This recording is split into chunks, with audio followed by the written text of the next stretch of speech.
A battle in the heart of Alabama caught our attention. Coal miners in one community, they've been on strike now for months.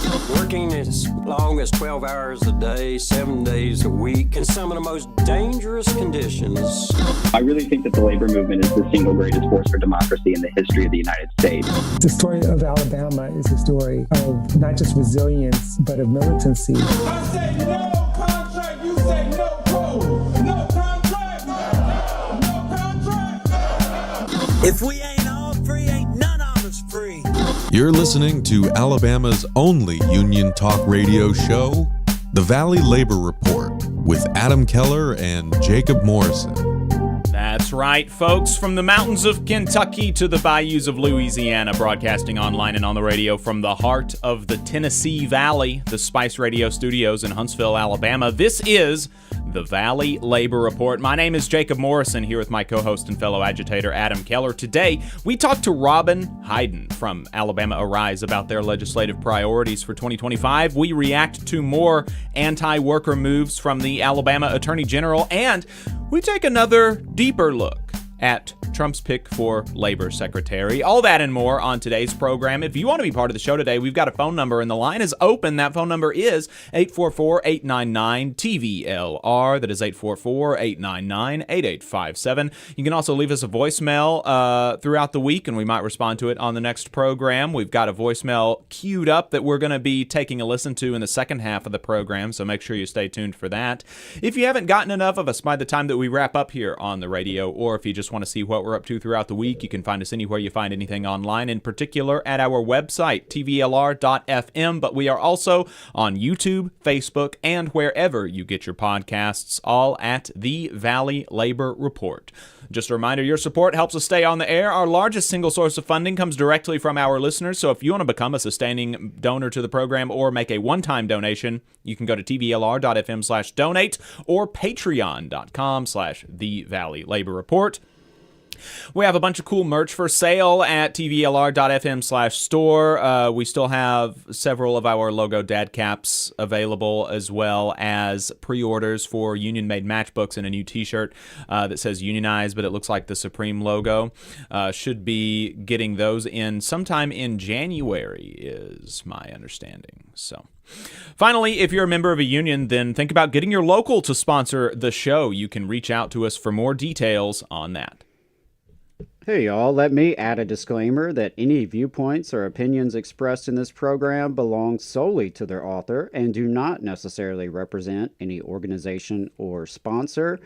We welcome all of our listeners, whether you're on YouTube, Facebook, Unclaimed Mysteries Internet Radio, WVNN, WZZA, WHIV, WMMT, or through your favorite podcast app. We are proud to be part of the Labor Radio Podcast Network and encourage our listeners to check that out. And as most of you know, we are not media professionals, just some diehard union brothers who want to amplify the voices of the working class here in the American South. We're hoping this project can make a difference on that front, and we can't do it without you. So we want to thank everyone for tuning in. Whether you're a loyal fan or a first-time listener, we appreciate you spending some time with us today. Absolutely. Thank you so much for everybody tuning in on the YouTube chat. We have Cladonia saying good morning. Quirky Geek Girl says good morning from the Great White North. And the postal strike, this is in Canada, is in its third week and is contentious all around. Luckily, the government won't step in yet. We're keeping an eye on that, but looks like not a whole lot of meaningful updates from last week. If I'm missing something that's important, feel free to give us a call. And talk to us about it. But definitely going to continue watching the postal workers strike in Canada. And I wanted to say, Quirky Geek Girl gave us a shout out. Oh, yes, that's right. Thank you for calling into the Majority Report and saying the kind words that you did for us. We appreciate it. I am a regular listener of the Majority Report, so it was cool hearing hearing us be shouted out on that program. So thank you very much for that. Yeah, and that's a reminder. If you have other programs that you listen to that you're a fan of, that you regularly engage with, feel free to reach out to them and ask that they talk to us. We'd love to go on other people's shows or have them come on our show. So, if you've got a guest you would like for us to interview, or you think there's a show that we should, connect with, definitely hit us up, hit them up. It's a good way to spread the word, so we really appreciate that. Mm-hmm. Dr. Mad in the Zoom says, "Good morning, y'all. I'm in a union Zoom meeting, so I have this on the background, and you get a free viewer." Thank you, Dr. Mad. Appreciate it. Steve in the chat says, "You all have to come to terms with the left no longer being for the working class. The rich elites is who they represent, which is why they had Beyonce and Eminem and Oprah on those stages with Harris." Steve is commenting on the title of our YouTube video, which is "The Role of the Left in Labor, Lessons for Today" from the CIO Upsurge. That is referring to an interview we are going to be doing with a labor historian in the second half of the program, talking to Dr. Michael Goldfield. Really excited for that conversation. Unfortunately for you, Steve, I do not mean Harris or the Democrats as the left. When I talk about the left, I mean the capital L left. Folks who are oppositional to those wealthy elites that you were Yes. describing. And so I think that'll be Exactly. helpful in the interview this later today. We can kind of define what we mean. Yeah. Because that is an understandable comment, I would say, in the sense that there's a lot of confusion around like what's left wing, right wing, and the way the two major parties factor into that. So appreciate Understandable. that. Yeah, understandable confusion. Disagree, But actually, I mean, I don't. It's understandable confusion, and if you stipulate the confusion, I don't even necessarily disagree with the statement, being that if you understand the left to be the Democrats, then I do not necessarily disagree that the left, as previously defined, is not quote unquote for the working class, right? The left, if we define it as the Democratic Party, is not a vehicle for working class liberation or anything like that. It's a vehicle that might be that can potentially be taken advantage of in some situations or things like that. And it's never really been that kind of a vehicle. It's always been a mixed party with both capitalists and workers and things like that. Right. But there was the workers had much more control in the 30s, 40s, and 50s, and so on. And like Steve is identifying, that has become less and less the case.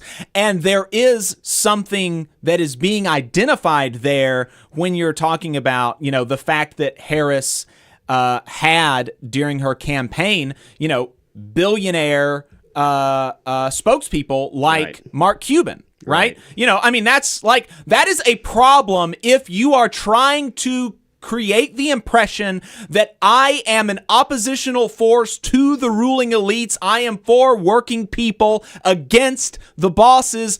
And oh, by the way, here is one of my chief surrogates for the last 3 weeks of the campaign, Mark Cuban, billionaire, talking about how we are scrapping some of the more populist elements of our campaign once we get into office. There's a real problem that Steve is identifying here, I agree. And I completely understand the confusion with the identification of quote unquote the left with the Democrats, but it's useful to have a little bit more of a sophisticated political analysis and recognize that the left is not the same as the Democrats. So. But appreciate that, and hope you'll stick around for the second half of the program where we talk about this I think it's gonna be a great expand on interview. it. Yes, Michael Goldfield, we've had him on the program before. He's a great interview, and his books are even better. Really recommend reading his books. The Southern Key, Class, Race, and Radicalism in the 1930s and 40s. Really good book about the Southern labor movement. And part of it talks about the role of the left in labor, and so we'll be talking about that. So appreciate that. Steve in the YouTube chat. let's go ahead and get to last week in Southern labor. Here is what workers in the U.S. South and the American colonies were up to from November 29th to December the 6th. In new union campaigns, 16 workers at Starbucks in Wilkesboro, North Carolina, filed a petition to hold a union election with Starbucks Workers United, as did 18 more at a location in Apex, North Carolina, 19 at a location in Denton, Texas, and 23 at a location in Crossroads, Texas. 202 workers at Phoenix Paper Wickliffe in Wickliffe, Kentucky, filed a petition to hold a union election with the International Association of Machinists and Aerospace Workers, IAMAW. 10 workers at KBR Weil, a science and technology company in Jacksonville, Florida, filed a petition to hold a union election with the Fleet Area Control and Servants Facility, Jacksonville Union. 232 security guards at Triple Canopy in San Juan, Puerto Rico, filed a petition to hold a union election with the Union of Private Security and Securities Transportation Professionals. 26 workers at EN Biso and Son Towing in New Orleans, Louisiana, filed a petition to hold a union election with the American Maritime Officers Union. 67 workers at Breakthrough Beverages in Miramar, Florida, filed a petition to hold a union election with the Teamsters Local 769. 20 workers at Gaylord Chemical in Tuscaloosa, Alabama, filed a petition to hold a union election with the International Chemical Workers Union Council, ICWUC, Local 191T, a UFCW affiliate. Workers likely pushed by their employer and with help from the National Right to Work Foundation filed a petition to decertify the Teamsters Local 728 as the union representing 39 workers at Republic Services in Calhoun, Georgia. 212 guards at Paragon Professional Services in El Paso, Texas, filed a petition to hold a union election with the Teamsters Local 745. Workers likely pushed by their employer filed a petition to decertify the Teamsters Local 947 as the union representing 107 workers at Care Centers of Nassau in Fernandina Beach, Florida. 11 cops at the Bellevue Police Department in Bellevue, Florida, filed a petition to hold a union election with the Florida Fraternal Order of Police, FOP. 15 cops at the Muscat Police Department in Central Florida filed a petition to hold a union election with the Florida Police Benevolent Association, PBA. 32 cops at the City of Fort Walton Beach Police Department in Florida filed a petition to unionize with the Florida PBA, as did 7 more in a different unit in the same police department.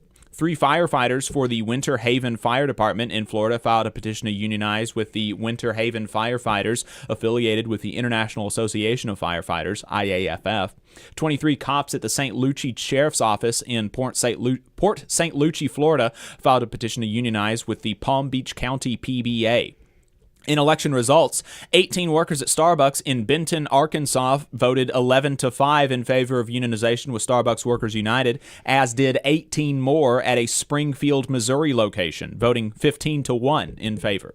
69 workers at Lewis Ginter Botanical Garden in Richmond, Virginia, voted 37-13 in favor of unionization with the IAMAW. 24 workers at United Rentals in Kansas City, Missouri, voted 10-10 in a union election with the Teamsters Local 541, and ties go to the employer, so those workers did not win a union. 200 workers at First Student in Baton Rouge, Louisiana, voted 73-2 in favor of unionization with the Amalgamated Transit Union, ATU Local 1546.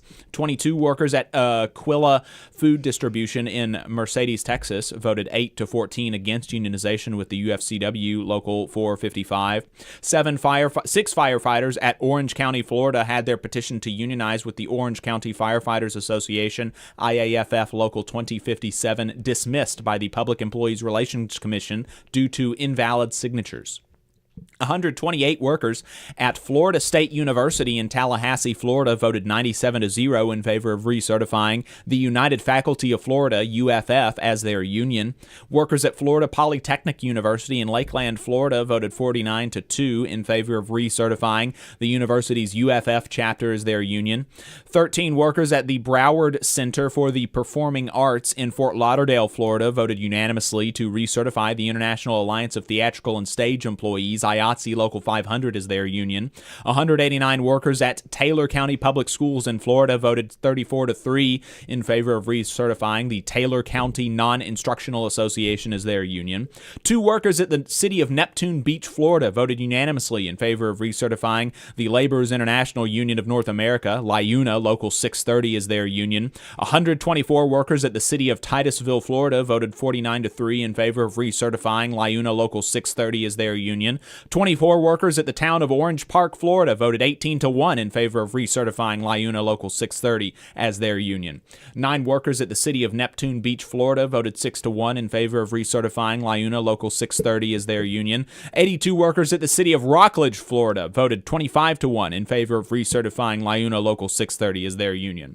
All the information about public sector worker organizing was pulled from McKenna Schuler's Substack, which you can read at caringclassrevolt.substack.com, where you will also find originally reported stories, more details on the stories mentioned here, and more. In strikes and bargaining updates, a union of restaurant workers in Asheville has been successfully organizing mutual aid efforts in the city post-Hurricane Helene, including getting money from the city council to stop evictions. Labor Notes chronicled their post-hurricane activities in addition to the foundation they had set up over the last 2 years. Workers represented by the Brotherhood of Locomotive Engineers and Trainmen, BLET, of the Teamsters Rail Conference, working at Florida Gulf and Atlantic FG&A Railroad, which operates 430 miles of track in Florida and Georgia, ratified their first contract. The 5-year agreement includes just cause provisions, an 18.3% raise, increased paid personal time off, and more. The Teamsters filed multiple unfair labor practice charges against Costco for violating federal labor law and the National Master Agreement in a calculated effort to determine workers' rights and disrupt the collective bargaining process. The company has been expelling union representatives from stores, harassing union members, and more. Negotiations for a new National Master Agreement covering more than 18,000 Costco Teamsters nationwide will resume next week. Talks were suspended in August. Workers unionized with the Amalgamated Transit Union, ATU Local 689 in Arlington Transit ratified their first contract by 98%. The 3-year agreement includes increased paid time off, increased retirement contributions, and raises.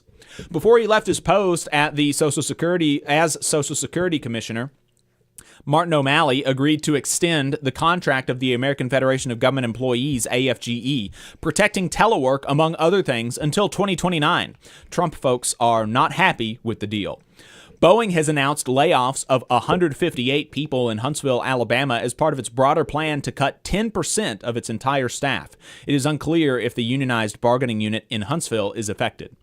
UE Local 150, which represents public sector workers in North Carolina, are holding events across the state to pressure officials to adopt heat protection standards. Stellantis CEO Carlos Tavares has been forced out after a long battle, not just with the United Auto Workers, UAW, but his own board, dealerships, and basically the entire company.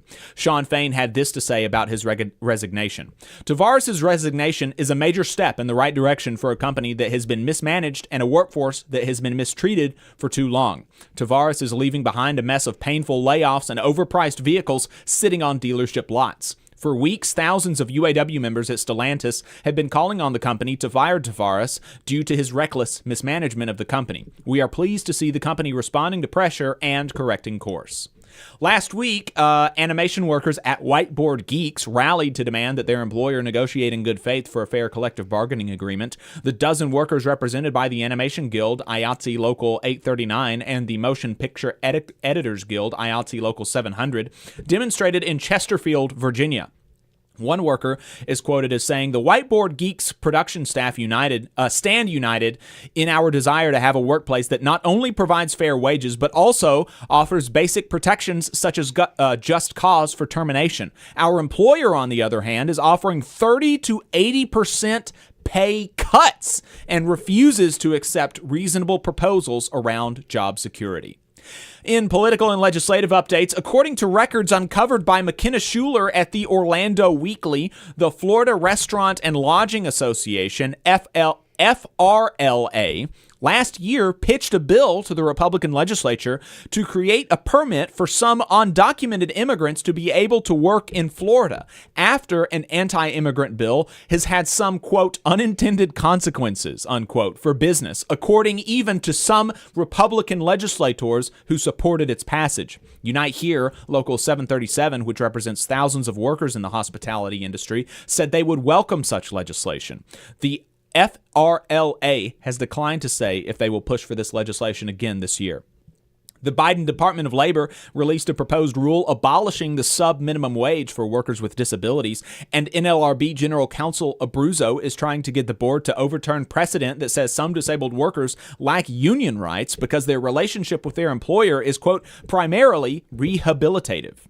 Nashville voters overwhelmingly approved a half-cent sales tax increase to improve public transit in the city. Now, a conservative group is suing to stop the change from being implemented. Unions are calling on the Senate to confirm Lauren McFerrin to another term on the NLRB. Senator Dick Durbin and Senator Josh Hawley introduced the Protecting Employees and Retirees in Business Bankruptcies Act, which would place restrictions on executive compensation for companies that file bankruptcy, improve claims employees and retirees can make in the process, and move their claims further up the priority line so that workers are not left holding the bag. The Teamsters and the Association for Flight Attendants, AFA-CWA, applauded the move. That's it. If we missed anything, let us know at tvlr.fm/contact. We're going to take a short break, and we're going to be right back talking to Robyn Hyden about Alabama Arise's legislative priorities for 2025. Stay tuned. You're listening to the Valley Labor Report. Benefit Architects has proudly supported union members and union-made products for over 35 years. If you are a federal employee and an AFGE member, you're eligible for hundreds of dollars in money-saving benefits, including group life insurance, dental insurance, and AFLAC insurance. Additionally, if you're a union member but don't work for the federal government, you can still qualify for several of these money-saving policies. So give Tate Hure a call at 256-215-6769 for details and to enroll. Again, that is Tate Hure at 256-215-6769. In Alabama, more than 200,000 of our friends and family members are living without health care coverage. Often folks can't stay healthy enough even to keep their jobs. We can fix this. It's time for us to find a way to close the health care coverage gap so that people can remain at work. Let's make this a priority. Let's close this gap and cover Alabama. To learn more and how you can help, visit coveralabama.org. The attorneys at Maples, Tucker & Jacobs have stood with the working people of Alabama for over 40 years, providing skilled legal representation for your workplace injury claims. When you are injured on the job, it can be a scary time. The attorneys at Maples, Tucker & Jacobs have the experience to guide you through the process to make sure that you and your family are properly taken care of and your rights are protected. If you need help, call the attorneys at Maples, Tucker & Jacobs at 855-617-9333 or visit online at www.mtnj.com. No representation is made that the quality of legal services provided is greater than the quality of legal services provided by other law firms. Support for the Valley Labor Report comes from the International Federation of Professional and Technical Engineers Union. Learn more by visiting www.ifpte.org. Are you looking for a better future, a career that can have you set for life, and to be a part of something that's bigger than yourself? If you are, then consider a skilled trades apprenticeship with the International Union of Painters and Allied Trades. The work of IUPAT is all around us, from the industrial painters who work on the bridges to drywall finishers, floor coverers, the glazers who install the glass in our skylines, and so much more. With an IUPAT apprenticeship, you earn while you learn and receive benefits while learning the trade, including a pension. We provide world-class education free of charge. That's right, no student debt. Our starting salaries for apprentices that graduate is above the national median salary with benefits for entire families. And you have the flexibility to take your trade wherever you'd like in the country to work. IUPAT District Council 77 covers our entire region, so give Adam Booth a call at 205-603-3142 for more information. Again, that phone number is 205-603-3142. Come build a better future with us today and join IUPAT. I'm attorney Tommy Sinyard. When you've been injured and need help You need a lawyer who's with you. Sinyard Law. You need attorneys always available to take care of you. Sinyard Law. And keep you in the loop. It's your case. You need to know what's happening. Sinyard Law. And never a charge to meet with us to evaluate your case. Sinyard Law. A new firm, but an old name. One that will stay with you every step of the way. Sinyard Law. The name with proven results. Support for this program is provided by the International Association for Machinists and Aerospace Workers, Local Lodge 44 in Decatur, Alabama. Learn more at iamaw44.org. Come on, you poor workers, good news to you I'll tell, how the good old union has come in here to dwell. Labor creates all wealth should go to labor, and you are listening to the Valley Labor Report. My name is Jacob Morrison. My co-host is Adam Keller. If you have anything to add, you can give us a call. The phone number is 844-899-TVLR. That phone number is 844-899-8857. We appreciate everybody tuning in. You can leave us a voicemail throughout the week if you're not listening to us live, or if you are just not able to get to the phone right now, you can leave us a voicemail. We've got one queued up that we're going to be responding to in the second half of the program. Looking forward to getting to that, as well as the other things. Workers and citizens in South Korea fended off what many are calling a self-coup attempt by President Yoon Suk-yeol. Last week, the South Korean president surprised the country and the world by issuing a martial law declaration. CNN reported on the massive scope of the declaration, saying that the order, and this is just insane, the order banned all political and parliamentary activities and allowed arrests to be made without a warrant. It prohibited, quote, denying free democracy or attempting a subversion. It outlawed, quote, fake news and, quote, manipulating public opinion. And it said people who violate the decree can be arrested or raided without the need for a warrant. It also said strikes, work stoppages, and rallies that incite, quote, social chaos are prohibited. This was a sweeping order that, like I said, surprised the country and the world. President Yoon claimed this was in response to, quote, anti-state forces and sympathies for North Korea from his main opposition party. These allegations were made without evidence, however. Most reporting seems to indicate that the actual reason for the declaration was more likely his frustration with being unable to get his agenda through the opposition-controlled Congress, which he lost after his unpopular administration had been in office for a couple of years, coupled with his fear of prosecution for other scandals during his administration. In addition to the martial law declaration, Yoon deployed the military to keep the National Assembly out of the Parliament building. However, immediately after the order was declared, citizens and workers in South Korea defied it, crowding the streets and helping make way for politicians to enter the assembly where they unanimously voted to reject the declaration 190-0, with politicians from the president's party not being present, leading to Yoon rescinding the rejected order.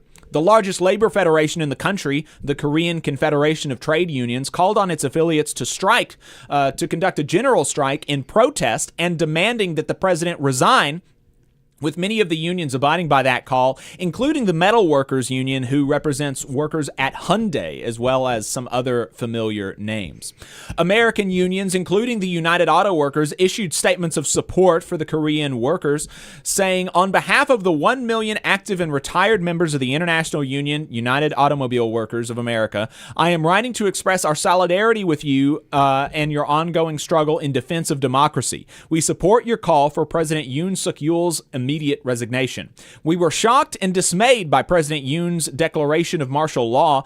Given the absence of any wartime incident or comparable national emergency, this action was unconstitutional, illegal, and invalid. We are pleased to hear that the South Korean parliament voted to overturn martial law, prompting Yoon to lift it. We stand in solidarity with your escalating actions, including walkouts, rallies, and mobilizations culminating in an indefinite general strike starting on December 11th if President Yoon Suk-yeol does not resign. Your unwavering commitment to democracy and workers' rights inspires us all. We know that the defense of democracy in Korea will not be easy, just as it will not be easy in the United States in the coming 4 years. We stand in solidarity with you, and we look forward to receiving your support as unions defend democracy around the world. So far, the president of South Korea has refused to resign. An attempt to impeach him has failed due to a protest of the vote by members of the parliament from the president's party, but the opposition party is likely to bring the impeachment motion up again this week. We have on the line Robyn Hyden now. Robyn Hyden is the executive director for Alabama Arise, a nonprofit advocacy organization and coalition fighting for Alabama's poor and working people in Montgomery. We should also say, probably for, journalistic integrity, that Adam is an employee at Alabama Arise. He is the Northeast Alabama organizer, and I am a member of Alabama Arise, as is our Labor Council. So we are very appreciative of Alabama Arise here on the Valley Labor Report. We think they do some great work, and we're really excited to welcome Robyn to the program. Thank you for taking the time to talk to us today.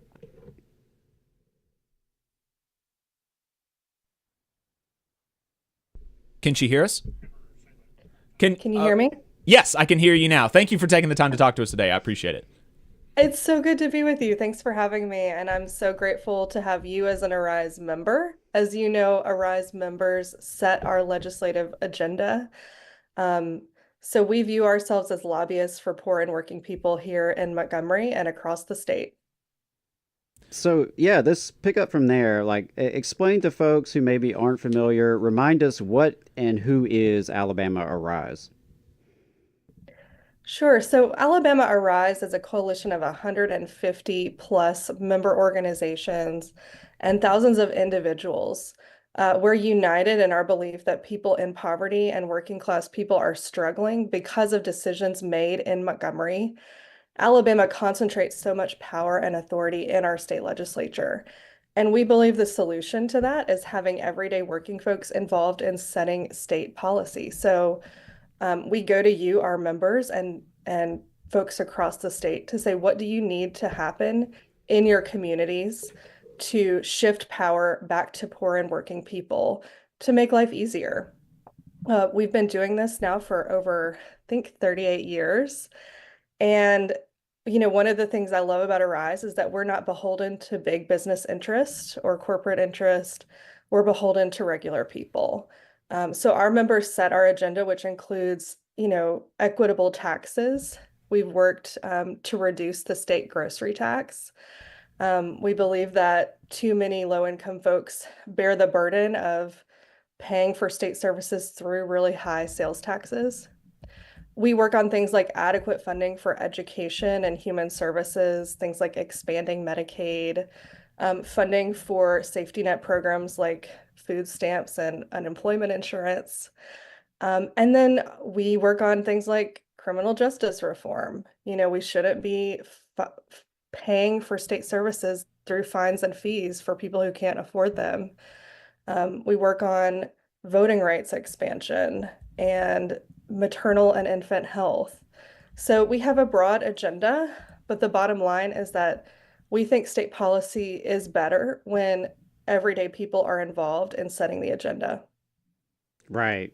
And, before we get into 2025 and look ahead to the next legislative session, I wanted to just kind of take a step back and review some of the highlights and the lowlights of the 2024 legislative session. I would argue that there were many pieces of legislation where everyday people did not have our input involved, not adequately. But could you tell us some of the things that really happened this year, both good and bad, coming out of the legislative session? Yeah, I'll be honest. I missed a lot of the session because I was on maternity leave this year. But That's right. from what our staff like Adam and our lobbying team, our policy team, and our organizers were working really hard to make sure that we moved our agenda forward. So there were some good news. Alabama became one of only a few states in the South to fund summer EBT, which is SNAP or food stamp benefits for school children. So Alabama had opted out of this program in 2024, and next year we will see those benefits restored to over 500,000 children. That's huge in terms of addressing childhood hunger and helping working families get through those summer months when they don't have school meals to lean on. In some more good news, we worked with a coalition of labor and community advocates to speak out against child labor. There was a bad bill that passed that made it easier for employers to hire minors without, informing the school. But there was also a bill that passed to increase penalties for corporations that benefit from child labor. We saw some legislation to advance paid leave for state employees move forward, and we're really hopeful that next year we're going to be able to come back and get paid maternity and parental leave for those state employees, some of whom, are doing really essential, thankless jobs. We believe that the best way to improve maternal health and child health is to make sure that parents have time off after they welcome a new child into the family. So it was a mixed session. I like to focus on the positives. I will say we defeated about 80% plus of all of the bad bills that we were opposing. And in a state like Alabama, that's good news. It's easier to kill something bad than it is to pass something good. But we had to work really hard to educate lawmakers about the harm that these bills would do. There was a pretty bad bill to limit absentee voting and assisting in absentee voting. So we have some work to do to mitigate the harm of that and to educate people about the rights that they do have. But there was a bill to help inform people that their rights have been restored when they get out of prison, that we, moved pretty far along. So as always, you've got to focus on, the progress that you can make.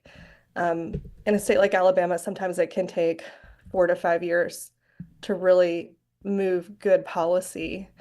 And we try to celebrate every progress, every piece of progress that we can. Right. Yeah. I mean, it's easy to get pretty disenchanted when you look back at some of the legislation that was passed this year, whether it's, the absentee ballot bill that you mentioned, or the attacks on diversity, or, of course, SB 231, which was an attack on labor unions. So there was a lot of bad news coming, but I appreciate you highlighting some of the positive stories, which, tells us that even in a state like Alabama, where those of us who are concerned about poor and working class people are often, on the outside looking in when it comes to those in power in Montgomery.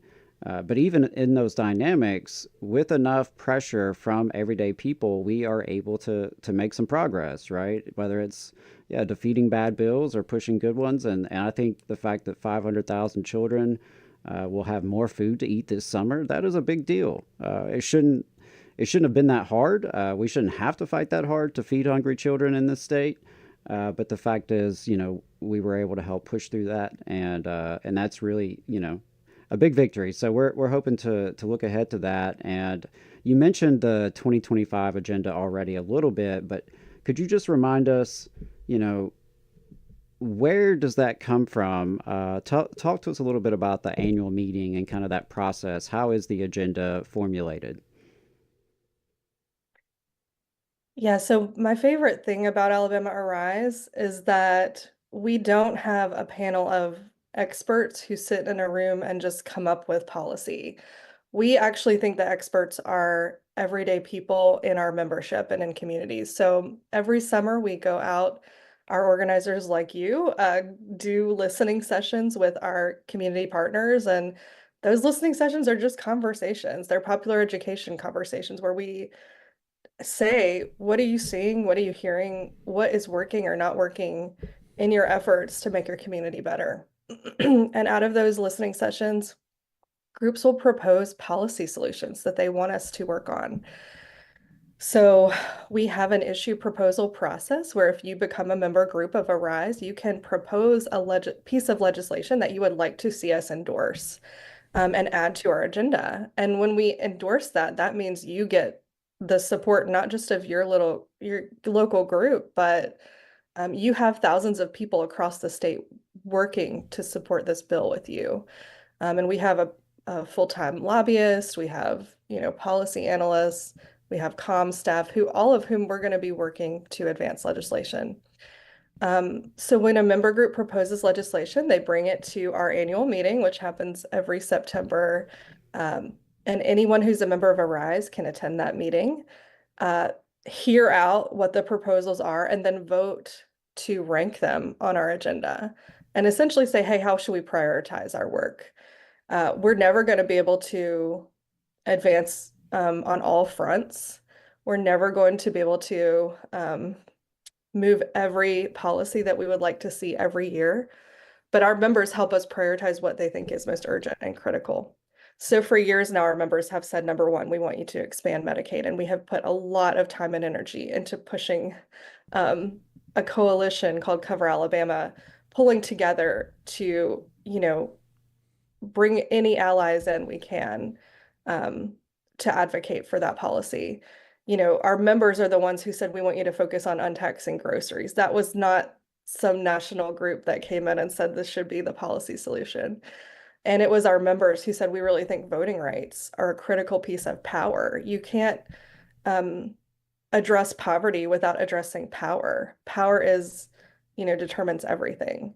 So I would encourage folks who've never really gotten involved in state policy or politics. It can feel really discouraging. I think often my entry, at least into activism and advocacy, was I was very focused on the national policy landscape. And the reality is that so much of policy is enacted at the local and state level. So regardless of what Congress is doing or what our president is doing, it's Alabama lawmakers and people we have much more direct access to, who really have a say in what gets enacted or what gets stopped at the local level.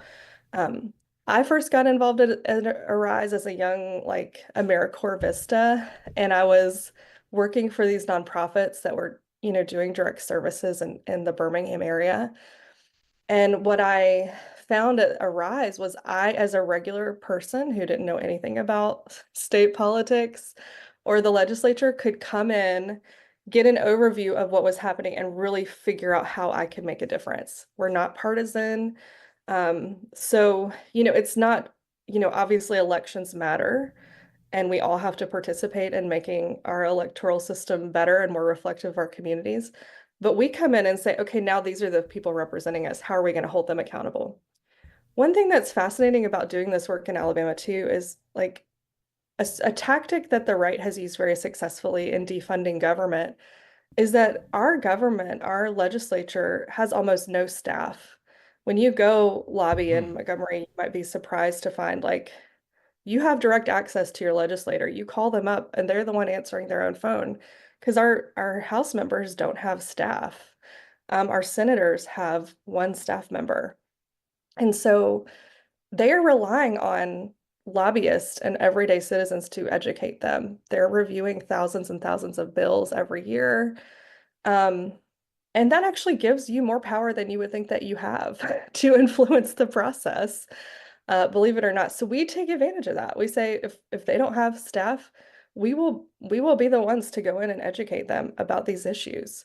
And who better to do that than regular everyday people who've experienced these things? So whether you're someone who's struggled because you don't have health care, you've ever been on hard times and you needed food assistance, or you needed unemployment insurance to come through, and you found it wasn't quite there for you in the way you needed it to be. If you're someone who struggled in the workplace because you didn't have worker protections, lawmakers need to hear those stories. They're hearing too often from corporate lobbyists and business interests. And we have that same right to organize and to lobby and to advocate for ourselves. Yeah, I think that is such an important point, because I know it can feel very daunting. Folks look at the makeup of the legislature, they see it's a supermajority, Republican supermajority. A lot of the folks who are in office, didn't face much opposition, right? So it can feel daunting. But to your point, they are closer to us than the folks in Washington, D.C. Often they have more direct impact on, our day-to-day life, whether it's the roads we drive on or the schools we send our kids to. And because we have that closer relationship, sometimes we have more influence when we organize. And to your point, they are always going to be hearing from corporate lobbyists. You can spot them when you're down in Montgomery. You can see them. I always like to look around and notice who is there when I am down there. And, they are going to hear from those folks. So it is important that they hear from everyday, regular people. Anyone who is listening, right, you have a right to contact your legislator, and you should contact your legislator and let them know how you feel. So we talked a little bit about some of the issue priorities, how that was decided, right? Some members have pushed for issues like expanding Medicaid, ending the state sales tax on groceries, which I should remind folks, Alabama is one of just a handful of states that still taxes groceries. As you mentioned, we rely on very regressive sales taxes that disproportionately impact poor and working folks. That's the revenue system we have in this state, and it's very, lopsided. But some of the other issues that Arise is going to be working on in the coming year, you alluded to paid parental leave. Also, universal school breakfast is another issue, as well as public education funding. So those are some big ones. Public transit is also another one. So were there any of those, particular issues that either I mentioned or I left out that you wanted to expand on a little bit as we move into the 2025 session? Yeah, school breakfast, I'm so glad you mentioned that. Kids need to eat, and kids learn better when they have food to eat. There are a lot of misconceptions, I think, that some policymakers and even like regular voters have about free school meals. So one of the things we run into as we're advocating to expand school breakfast to all kids is this fear that, oh, if we give everyone free meals, what about the kids who should afford to pay for it? Why subsidize their food as well? Research shows that anytime you put a barrier in place to kids accessing free meals, kids are getting left out. So while the intention may be that we're going to make sure that those who can afford to pay do, the reality is that even kids whose parents, don't qualify for free meals currently, they're hungry at school because, hey, people forget to pay their bill. Right. There's so many parents don't do the paperwork. Yeah. So many different variables could come up there, just because your parent or parents have, a middle or upper income does not guarantee that you are actually benefiting from that at school every day in terms of lunch and breakfast. I mean, I think that's a really good point that you brought up. And it's also a very efficient program. So with free school breakfast, which is what we're advocating for next year, we think it only will cost about $9 million additional resources to our education budget, which in the grand scheme of our budget is a very small amount. Kids who don't need free breakfast don't have to take it. There's a lot of grab and go items. One of the things I find really ironic about this is the legislature, when you're up there, they get free food at work all the time. I get free food at work. So I just find it bizarre that we would require kids to be in school for 8 hours a day and quibble over making sure that they have food while they're at school. Another issue you mentioned was education funding reform. And this is huge for equity. Actually, this is something that's been on Arise's agenda going back for more than 30 years. Alabama has extreme disparities in how we're funding education at the local level. We're over-reliant on local taxes, and as a result, kids in wealthy districts have more resources than kids in low income or, uh, rural districts. So it's really important to pay attention to the discussion around our school funding formula. We are a part of a coalition with A+ that is looking at reforming how funds are distributed and shifting it to a need-based formula so that, instead of this hodgepodge kind of patchwork of funding approaches, there's a really clear formula that says that for kids in more high needs districts, the funds are going to be there to make sure that teachers and educators have what they need to support those students. You also mentioned paid leave. This is an issue for all employees. I think any worker deserves to be able to take time away from work to care for their children or even other family members. And it's affecting our ability to recruit and retain state employees and teachers when we don't provide this. So those are just some of the key discussions that I know we're going to be having next year at the legislature. Yes, absolutely. And definitely excited to see more momentum around paid parental leave. I think it's something that seems to be, in the consciousness a lot more than it used to be.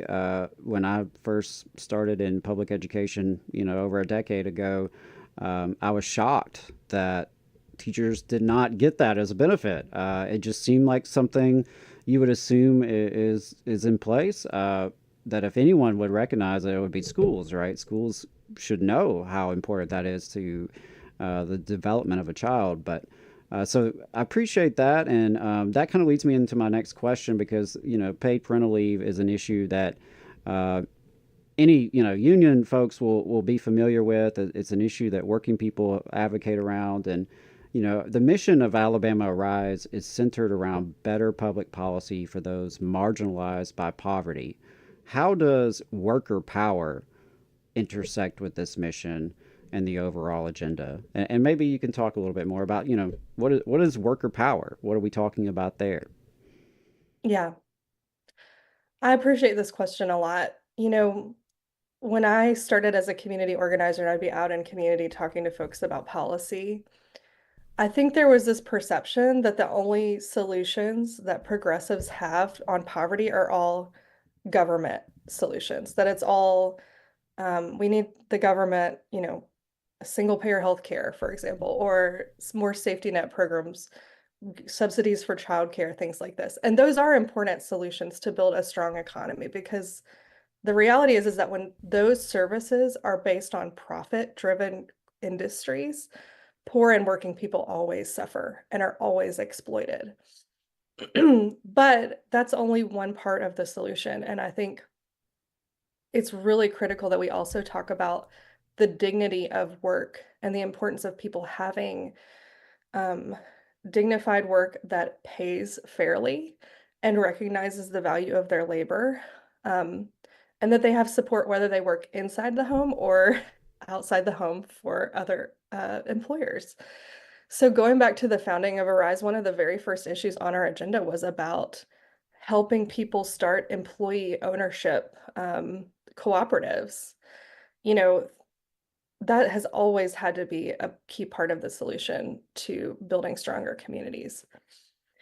So to me, worker power is simply about I, as a worker who goes and gets a paycheck and relies on a paycheck to live my life, I should have certain dignity and protections in the workplace. If I work overtime, I should get paid for that. If I have unsafe working conditions, I should have a remedy for that. If I'm harassed in the workplace, I shouldn't have to put up with that. Because often in a state like Alabama, we hear this bootstrap narrative that the way out of poverty is work. And ideally, work would be your steps out of poverty, but there are too many people who are working really, really hard, demanding thankless jobs, and they're still struggling economically. So the solution to that has to be empowering workers to organize in the workplace, whether that's forming a union or having some sort of profit share in their workplace. That's empowering workers to fight for better wages, Alabama is one of those states that said, we're not going to allow localities to raise wages. Well, that's ridiculous. We should have the power to advocate at any level for better conditions in workplaces. So for us, worker power is a key part of giving people avenues out of poverty.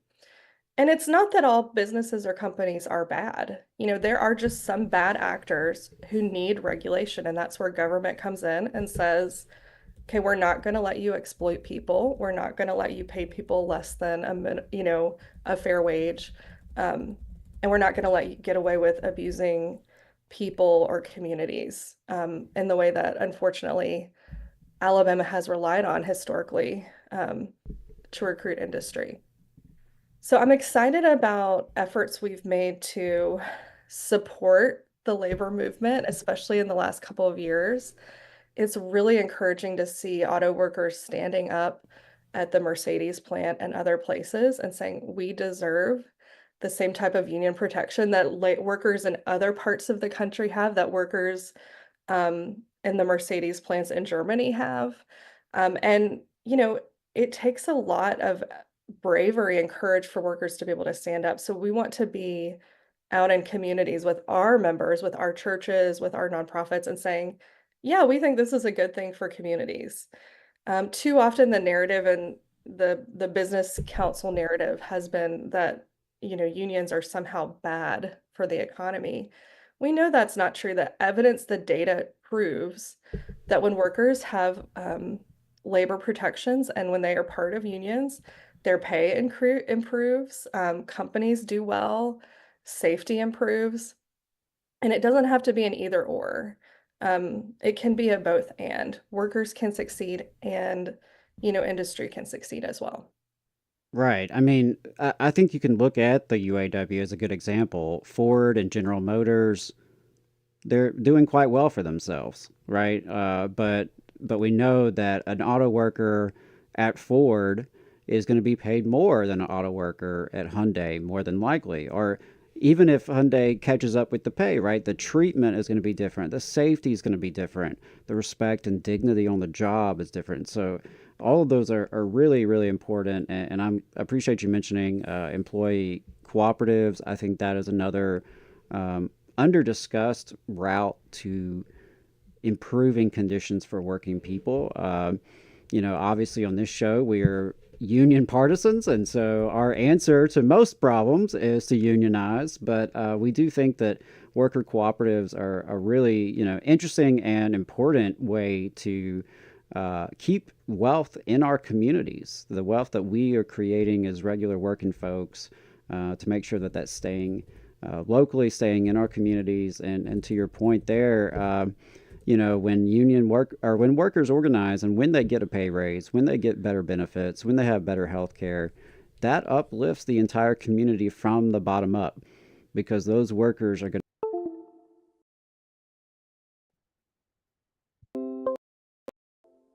there's a lot of benefits there to the broader economy, to folks who maybe aren't directly impacted, right?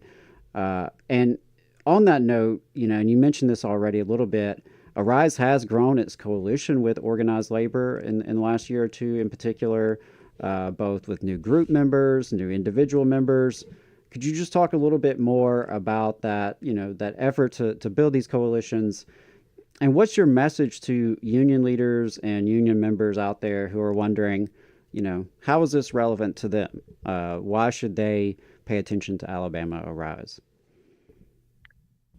Thanks, Adam. First, I want to acknowledge your leadership as an organizer at Arise. You've really helped us increase and grow this coalition. My message to any union member or union leader is that solidarity is more important now than ever. Nobody is going to succeed working alone. We know this when we go to the State House. We are in close coalition always with any of our partners who can stand with us on our issues. And we want to be that partner for working folks as well. one of the things I find most interesting as we are building these relationships with union leaders and members is how much of our agenda also resonates with union members. It's not just about policies that are attacking labor that matter. It's kitchen table issues that affect everyday working class people. It's groceries that cost too much. Why is that? And why is our state taxing food? It's we can't afford childcare. So we've either got to pressure our, employers to provide more childcare support, or most likely we also need government to come in with investment because we know that a lot of these industries are not going to be, accessible and affordable without government subsidies.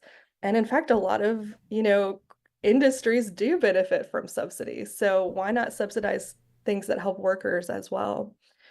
I've been really encouraged to see, the leadership of the UAW, of mine workers, of all the organized labor that has stood strong and said we're not going to stand for, less than we're worth, less than we deserve. And so my message would just be, Arise is with you 100%. We invite you to join us and tell us what you need to see. We hope in the coming years to highlight worker power as a key plank on our agenda. Because like I said earlier, the message has to be, we're not going to solve poverty, we're not going to address inequity in our country if we can't address the plight of workers. Yeah, absolutely. And as we wrap up here, I did want to make sure we address one specific issue that I know Arise and other partners will be working on, which is you talked about the incentives. There was a bill that several of us were pushing this past year that would strip state tax incentives from companies that violate child labor laws. Is that something that we anticipate coming back up this year? And what are you thinking on that particular issue? Because as an organizer, I see it as a very helpful issue to talk about a lot of things in our state. Both the scourge of child labor that we've seen, the lawlessness we've seen in that realm, but also, as you mentioned, the way the state has provided these massive subsidies to corporations. Yeah, we're going to continue to fight the fight on tax incentives. This is an area of policy that I think is often invisible. What our government does and what, corporations do very successfully is they go in and advocate for tax breaks for major industries. So there are whole companies that are paying less in taxes than you as an individual worker or employee of that company are paying. So we're shifting the burden of paying for common public goods like the interstates, the highways, the bridges that these companies use to ship their products. We're paying for those as everyday workers, and companies are not paying. So we did increase penalties for child labor last year through SB 119. That was one success, but we have more work to do to tell that story. When people who are in the supply chain for Hyundai are employing 12-year-old undocumented Guatemalan kids, and some of those kids are literally dying or facing really unsafe working conditions, it's unacceptable that we've given millions and millions of our money to that company. In theory, we're bringing them here to support public good and to create better jobs and to make good cars. So we have to have that accountability if we're going to be spending our resources and state dollars. And I encourage you to, check out our State of Working Alabama report. I know you have talked about this on the show before, where we track some of the subsidies that we've given away to the auto industry over the past 30 years. We really need to be asking, what are we getting in return? And we have a right to ask for accountability. Every time we have to justify the expenditures that we're asking for on, say, food for kids or Medicaid, So we think that corporations that are benefiting from these tax expenditures also need to justify what they're doing. And we have to draw a line in the sand. It is unacceptable to rely on child labor. It's unacceptable to have some of the unsafe working conditions, and for that matter, discriminatory workplaces that exist in some of these industries. They told us that the prosperity would be more broadly shared, that, bringing these industries to our state would help bring people out of poverty.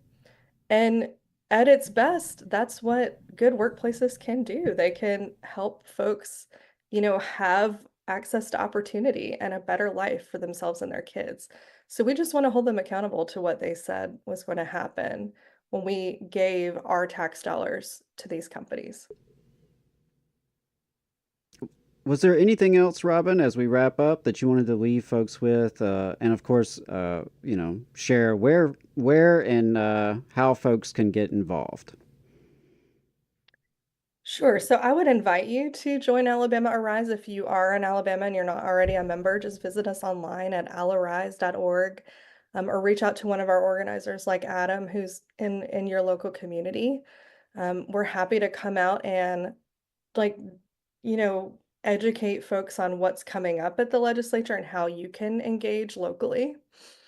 If you're not in Alabama, I will say we're a part of networks of other groups like Arise that exist all over the country. So we're a part of the EARN network, Economic Analysis Research Network, that has, worker power and racial justice orgs across the country. And the State Priorities Partnership, which are partners who all work on tax and budget equity in almost every state. The other thing I would say is it can become incredibly overwhelming as people look ahead to what's happening in Congress, what the Trump administration might bring. We're anticipating immediately an expansion of the Trump tax cuts, which we know are not good for us. These tax cuts are not for us. They're for the wealthy and corporations who, frankly, don't need more tax cuts. So we're going to be waging that fight at the federal level as well as we look ahead to 2025. But connect with an organization. I mean, the thing is, we're all stronger when we stand together. So whether that's connecting with your local union, connecting with an organization like Arise, or joining another organization, we need members to stand together. And tell us how we can stand in solidarity with you, because we're here to support local communities in building power. All right. Thank you so much, Robyn. We really appreciate it. And again, you can go to alarise.org if you want to find out more. Robyn, thanks for joining. Thank you, Adam and Jacob. Have a good morning. Yeah, thanks, Robyn. You too. We're going to head to a break really quick, and we're going to come right back and talk about how Alabama's Attorney General is siding with farm bosses over farm workers to the detriment of the rest of Alabama. Stay tuned. More after the break. In Alabama, more than 200,000 of our friends and neighbors are living without health care coverage. Often folks can't stay healthy enough to keep their jobs. We need to fix this. Let's close the health care coverage gap. To learn more, visit coveralabama.org. Support for this program also comes from the Iron Workers Local 477. So if you are looking for contractors with lower than average EMR and TRIR, they tell me that if you need to know what those mean, then you will. Or if you need to supplement a workforce at any level for any amount of time, short or long term, if you need iron workers that come trained and certified at no extra cost, or if you need workers from superintendent down to general laborer, and you're looking to start work on a project, or you're unhappy with your current contractor situation, you need to call my friend Jeb Miles with the Ironworkers Local 477. They only work with the best in the business, vetted contractors, and can do all kinds of jobs, from roofing to steel and bridge erection, from welding to heavy rigging, from structural repairs to machinery alignment, and much more. They supply manpower on 4 of the 5 largest projects in North Alabama, so you know they're legit. fit. If you need good quality, safe, efficient, diligent, and knowledgeable workers on your job, then you need the Iron Workers Local 477. Call Jeb Miles at 256-383-3334 or via email at local477@bellsouth.net, and make sure you tell them that you heard about them on the Valley Labor Report. We're the nurses, firefighters, and claims representatives that help keep our government services running. We respond to natural disasters. We care for our nation's veterans, and we investigate discrimination in the workplace. We are federal and D.C. government workers, and we are proud to serve the American people. Working in more than 70 agencies across the government, we know we can fulfill our mission because our union has our back. Learn more at AFGE.org. Paid for by the American Federation of Government Employees, AFL-CIO. The Laborers International Union of North America, Local 366, is proudly recruiting North Alabama workers to work construction and nuclear plant maintenance. If you're interested, please contact Donna at their training center to start the process. That phone number is 256-415-7452. Again, that phone number is 256-415-7452. No experience is needed. Free training is offered, but you must be able to pass a background check and a drug test. Local hiring that grows our community with good-paying jobs that have benefits is their mission. Live better, work union, Local 366, feel the power. Support for this program also comes from the Mid-South Council of Retail, Wholesale, and Department Store Union. Learn more at rwdsu.info. I'm attorney Tommy Sinyard. When you've been injured and need help, you need a lawyer who's with you. Sinyard Law. You need attorneys always available to take care of you. Sinyard Law. And keep you in the loop. It's your case. You need to know what's happening. Sinyard Law. And never a charge to meet with us to evaluate your case. Sinyard Law. A new firm, but an old name. One that will stay with you every step of the way. Sinyard Law. The name with proven results. Since 1889, the National Association of Letter Carriers has protected the rights of city carriers as they deliver the mail and offer support for their community. The Alabama State Association of Letter Carriers makes their legislative voices heard when it comes to issues involving the U.S. Postal Service and the working members of the union. The National Association of Letter Carriers has been longtime supporters of the Muscular Dystrophy Association and the Stamp Out Hunger Food Drive. This message is sponsored by the Alabama Association of Letter Carriers. To learn more, visit NALC.org.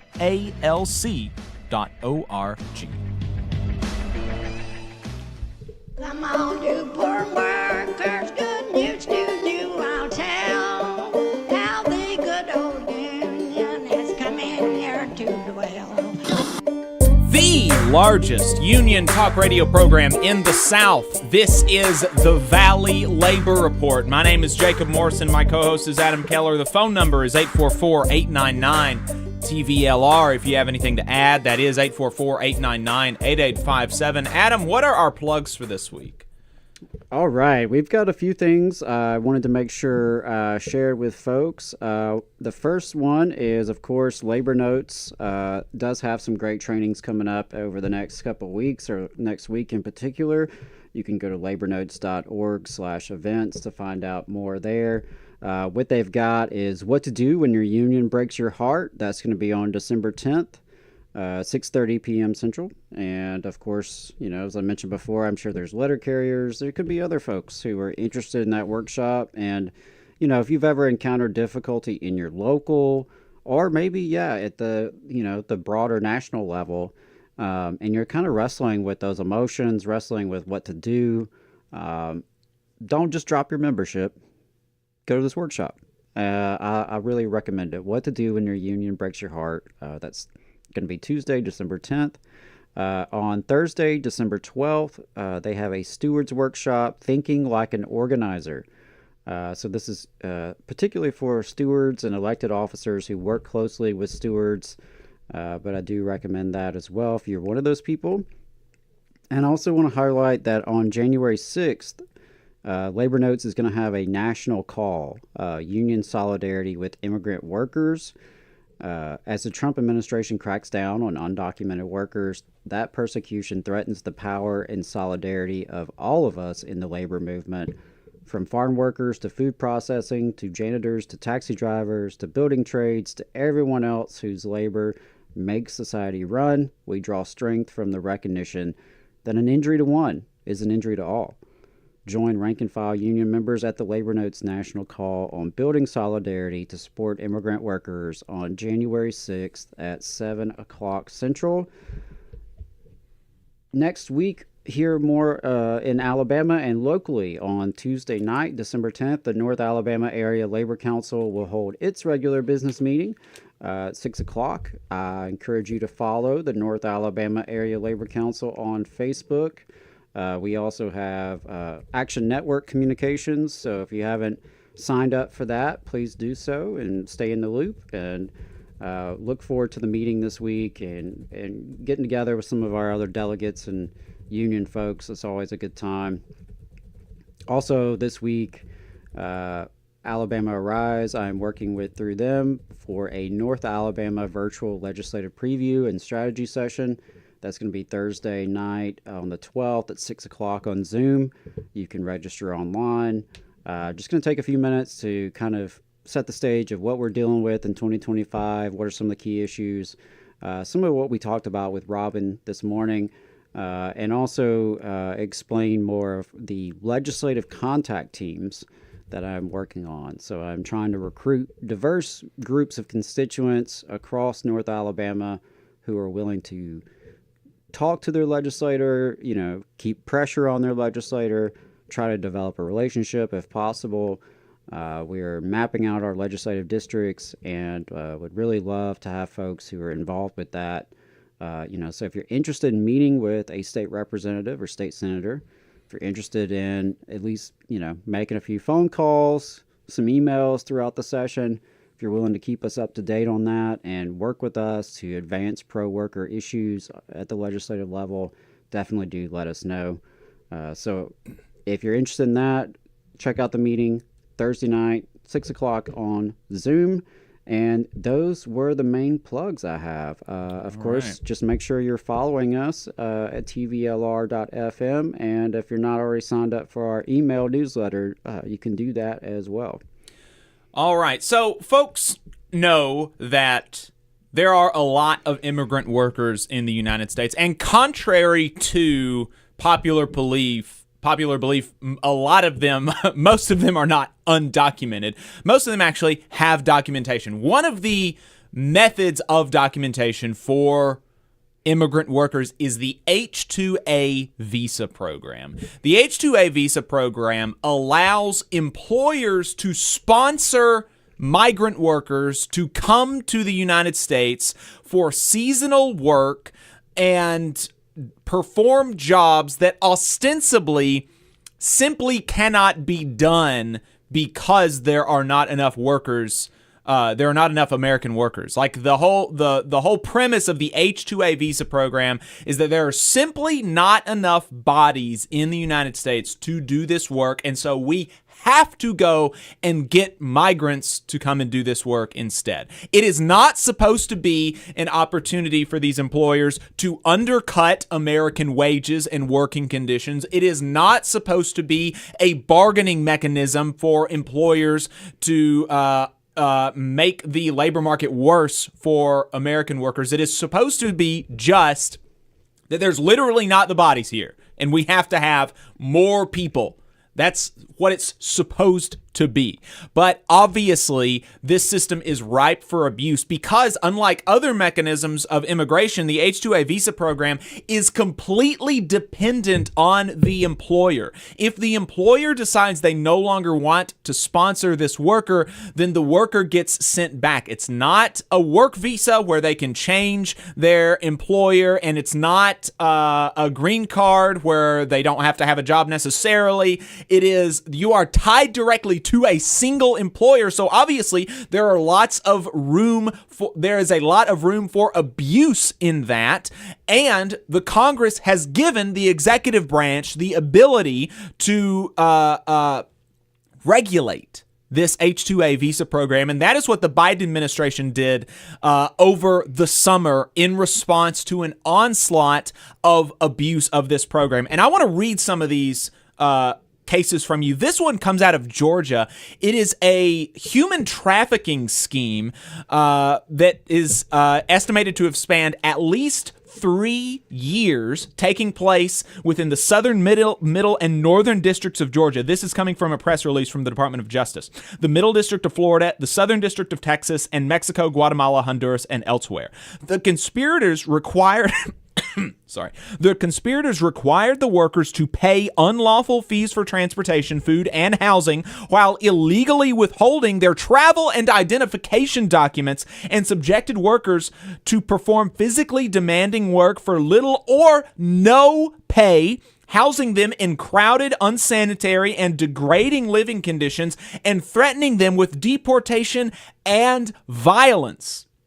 Exploitation of the workers included being required to dig onions with their bare hands, no tools, paid 20 cents for each bucket harvested, and threatened with guns and violence to keep them in line. The workers were held in cramped, unsanitary quarters and fenced work camps with little or no food, limited plumbing, and without safe water.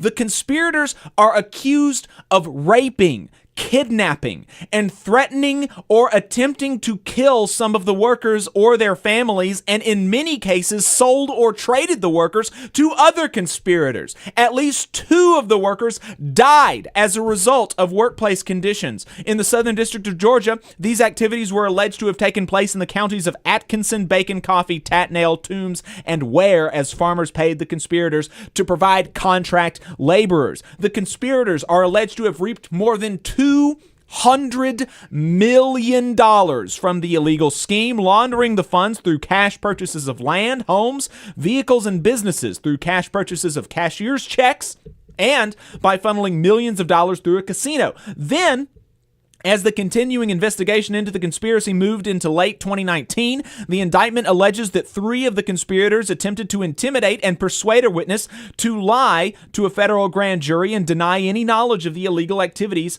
of the Patricio organization.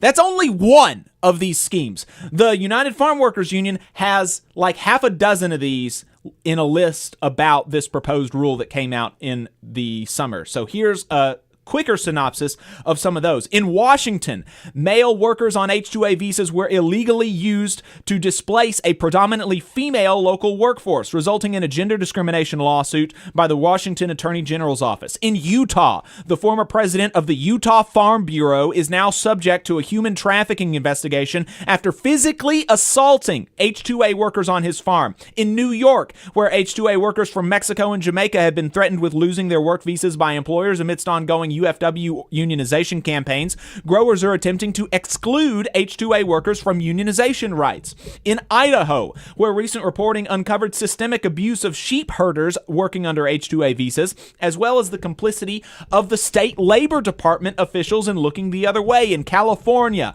where H-2A workers from Mexico had their visas recalled after speaking out about unsafe working conditions in what was ultimately found to be an illegal labor practice. In Florida, where an H-2A worker was the first farm worker in 2023 to be killed on the job by extreme heat while on his very first day on the job, resulting in an OSHA citation of the employer. Rife with abuse by employers, by bosses, by farm owners, and large landholders. That is the H-2A visa program. So the Biden administration this summer released new rules, which he is allowed to do, which Congress has given the executive branch the authority to do. These new rules gave workers, farm workers, migrant farm workers, further protections against retaliation from farmers, from farm owners. It said, it didn't even say they have a right to unionize. It said if migrant farm workers organize, if they choose, as is their First Amendment right, to associate with a labor organization, farm owners cannot retaliate against them. They cannot threaten them with deportation because of their association with a labor union or because of their activities to make the workplace better. That seems like the most basic kind of protection that you would want in a program like this, especially if you are an America First type who the whole reason you care about the immigration issue is ostensibly because you want to protect American workers from being undercut by migrant wages. It seems like the bare minimum kind of protections you would want for migrant workers would be to be able to advocate for themselves without being threatened with deportation. Like the bare minimum. Well, you would be wrong because Steve Marshall disagrees with that. Steve Marshall is Alabama's attorney general. When this rule came out, he joined other Republican attorneys general, in opposing the rule, and last week they were successful.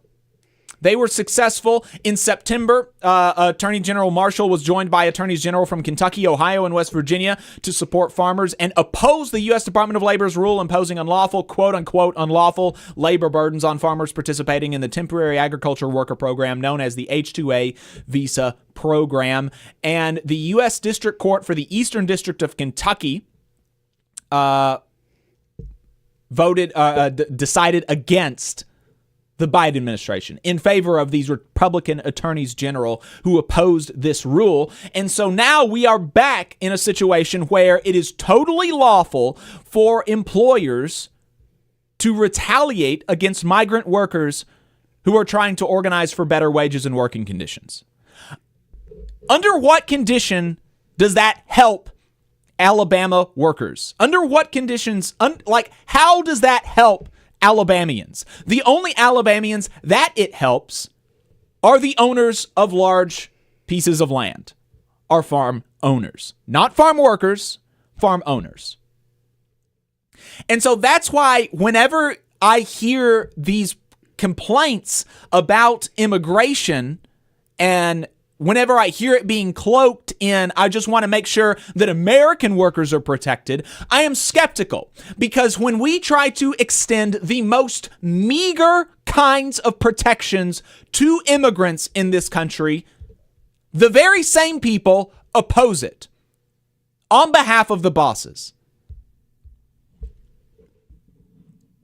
It is unconscionable. And also, when I was talking to Dale Jackson about this on his program, kind of opaque about your intentions here. If you just said, well, they don't exactly have the authority to do this. It's not exactly, I don't necessarily disagree with the policy, but he just doesn't have the authority to do this. We need to pass it into law. That's not what Steve Marshall said.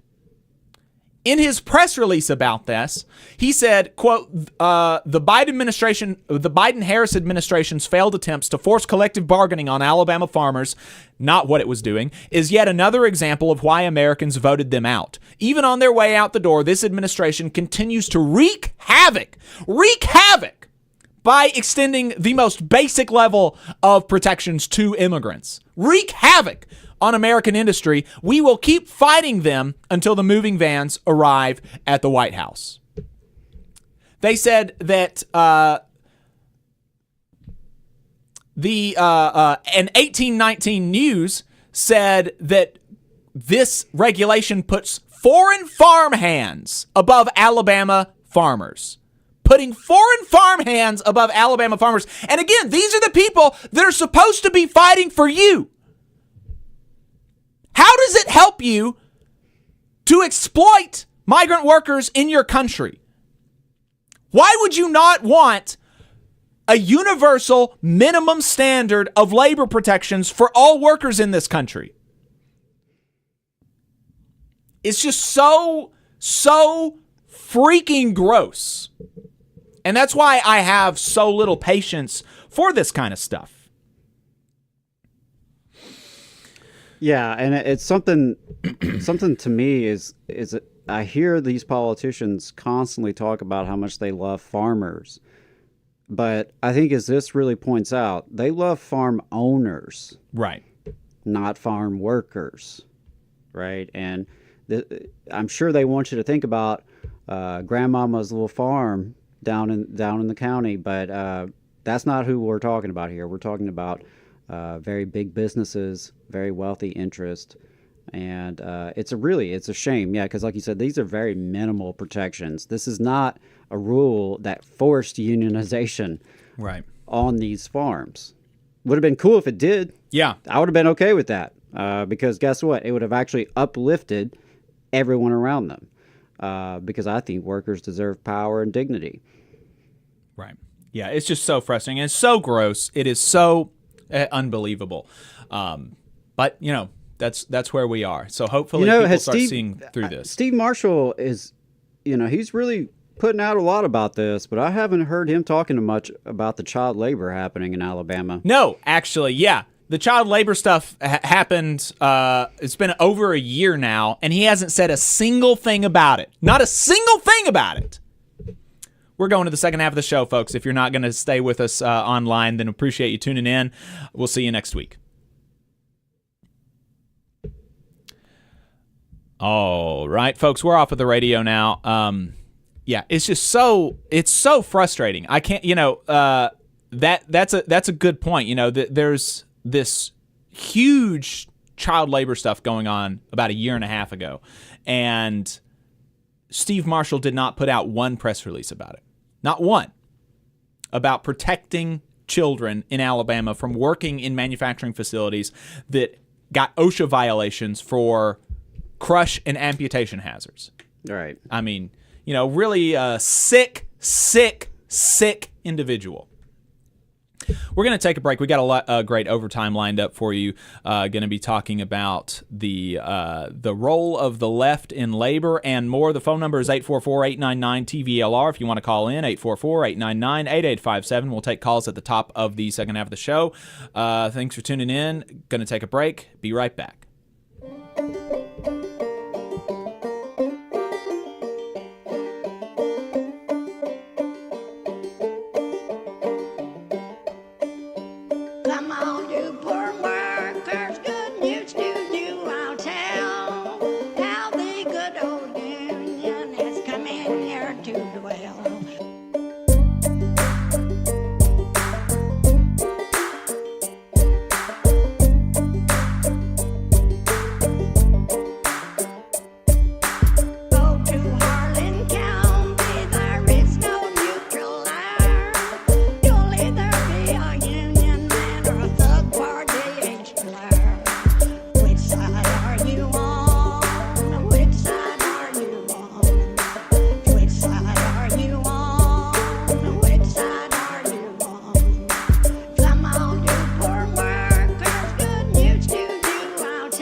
Folks, welcome back.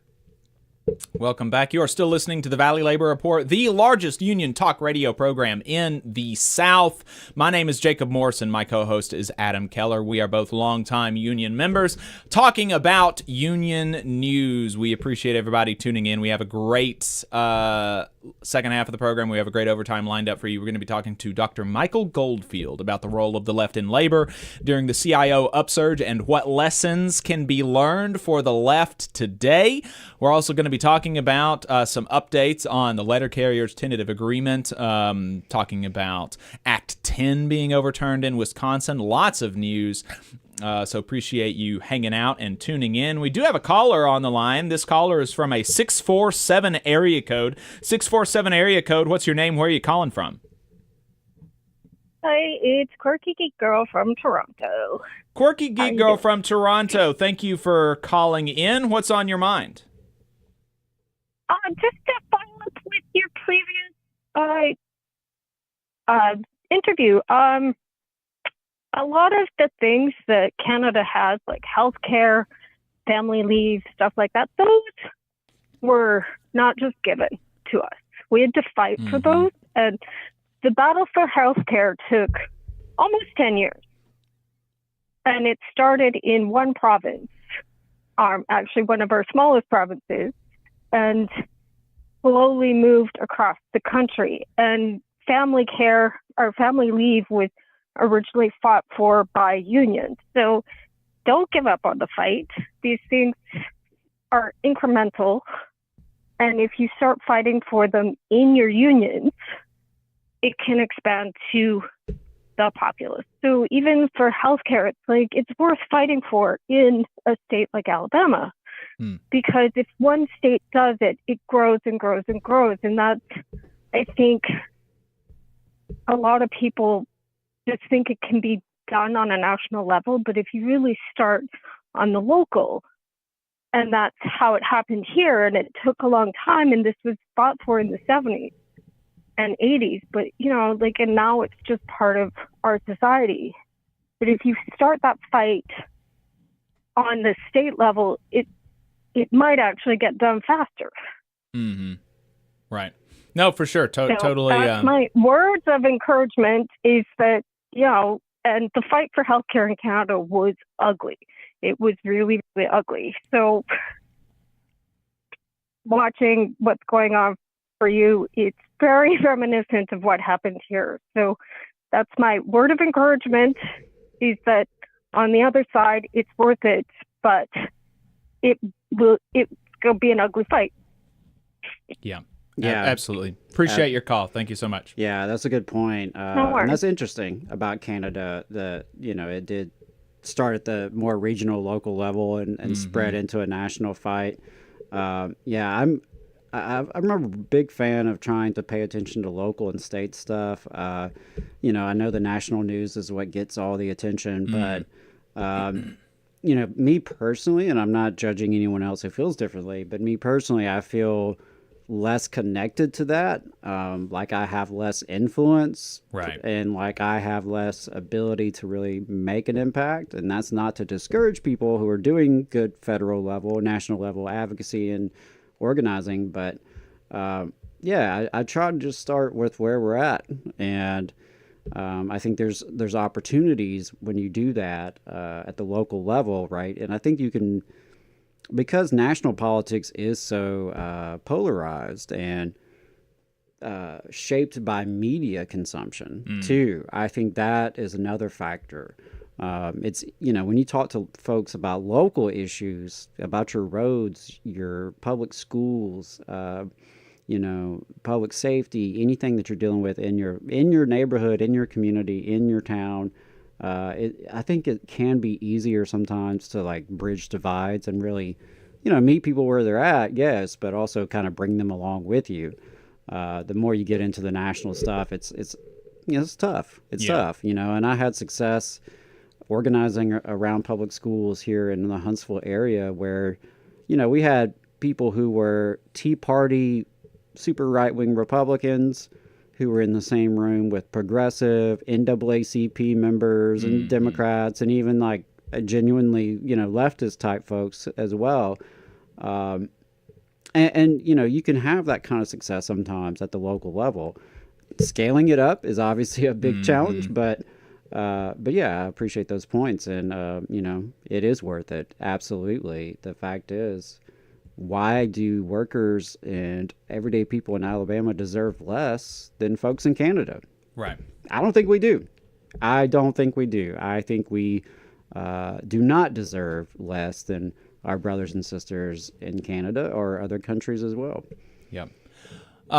Want to make sure that we get to this story out of the letter carriers union. There had been some questions about the ballots. When are the ballots going to be sent out? And especially at this point, because the tentative agreement was reached like back in October, people were starting to be like, okay, what's going on? What's going on? So the ballot committee has sent out a statement. They sent out a statement a couple of days ago at the time of recording saying, quote, beginning on December the 9th, so this Monday, beginning on December 9th, eligible active letter carriers will be mailed a ballot to vote on the proposed 2023-2026 national agreement between the NALC and USPS. Included in the mailing will be a letter from NALC President Renfro, a booklet containing all contractual language changes in the tentative national agreement, a summary of the tentative national agreement provisions, a ballot and secrecy envelope, a return envelope, and instructions for casting a vote on the contract. The mailing will begin with eligible members on the west coast of the United States and finish with those on the east coast. The ballot committee will monitor and observe the dispatch of the ballots, which is expected to be completed by December the 13th. The deadline for ballots to be returned will be January 13th, 2025. Members should return their ballot as soon as possible after reviewing the tentative agreement and election material. The ballot committee will observe the receipt and tabulation of the ballots, and upon completion of counting will certify the results of the election. Such results will be timely furnished to the national president and the membership in accordance with the NALC Constitution. Mosaic of Hyattsville, Maryland, is handling the printing and mailing of the election materials, and survey and ballot systems of Eden Prairie, Minnesota is conducting the ballot counting. So I know there was a couple of people called in with concerns about the ballot counting, but it does look like they've hired an independent company to count that. And actually, survey and ballot systems is a sponsor of America's Workforce, and so because America's Workforce agrees to partner with them, I imagine they're a trusted partner. So the ballot committee will provide further updates once the mailing of the election material is completed. So there you go, folks. The ballots are going to be sent out next week. They are due on January 13th. Make sure that you mail your ballot back in as soon as possible so that your vote gets counted. We had a letter carrier call in last week and leave us a voicemail in response to some of the conversation about arbitration. There was another caller that was concerned about arbitration, and so this letter carrier had a different perspective about arbitration. So let's listen to this voicemail that this letter carrier left us. My name's Michael. I'm a letter carrier in Illinois. I like listening to your channel, listening to our contract stuff we're going through right now. And I really think it should be stressed that if we go to arbitration, which I'm a 30-year letter carrier, if we go to arbitration, I think the worst that we're going to get is the best that they're offering right now. Any arbitrator is going to look at the situation and say that this is what the post office is saying is the best they can do.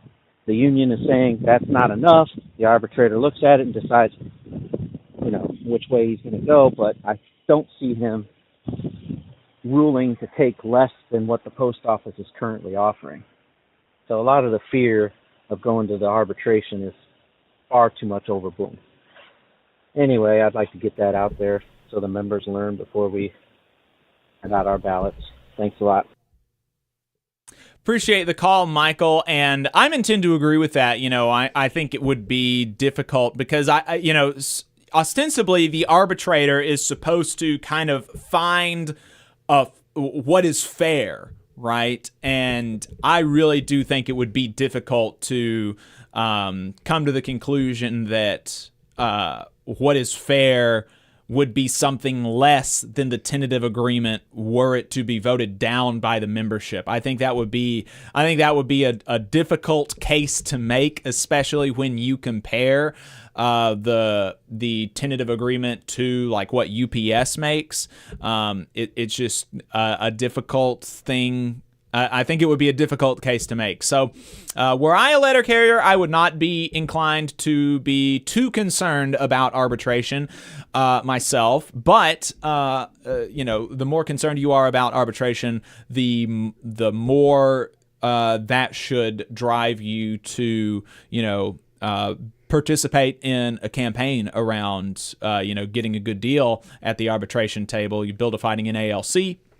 Has a campaign around that, a campaign around vote no, and building a strong case for arbitration. So if you're concerned about arbitration, but you don't believe that the tentative agreement, you don't believe the tentative agreement is enough, but you're also concerned about arbitration, then the way to kind of assuage some of those fears about arbitration is to be a participant in the campaign by Build a Fighting in ALC.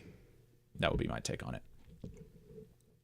We have Michael Goldfield on the line. Michael Goldfield is Emeritus Professor of Industrial Relations and Human Resources in the Department of Political Science at Wayne State University in Detroit, Michigan, and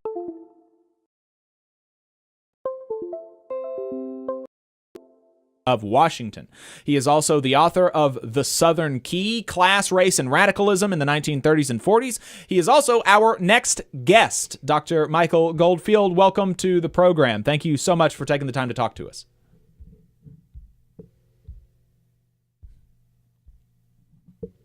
I can't, can you hear me? I can hear you now. Yeah, here we go. All right. Yes, I can hear you now. So thank you for thanks for taking the time. Appreciate it. Thank you so much. So, last time when we talked to you, we talked about kind of the general CIO moment, and particularly in the South. And I told you that I wanted to have a follow-up about the role of the left. In labor. And so this is that follow-up now. So, and the reason that I wanted to talk to you about it is that I think that the left is increasingly having a public role in the labor movement today. The left is growing in the United States. DSA is increasing membership substantially, and there are a lot of DSA members and DSA allies in the leadership of a lot of the unions, of several unions today. And it reminds me of kind of the role of the left previously. In the 30s and 40s, the left played a huge role in the organization of the labor movement, the CIO Upsurge, and things like that. At least as I understand the history.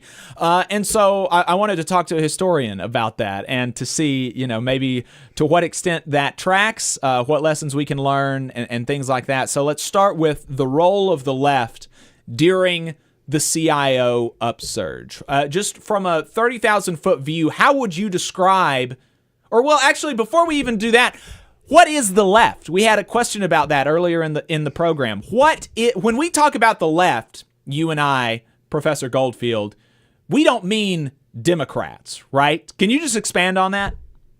Sure.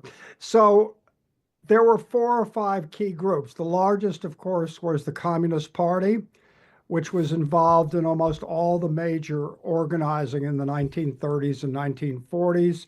There was the Socialist Party, which had certain strongholds.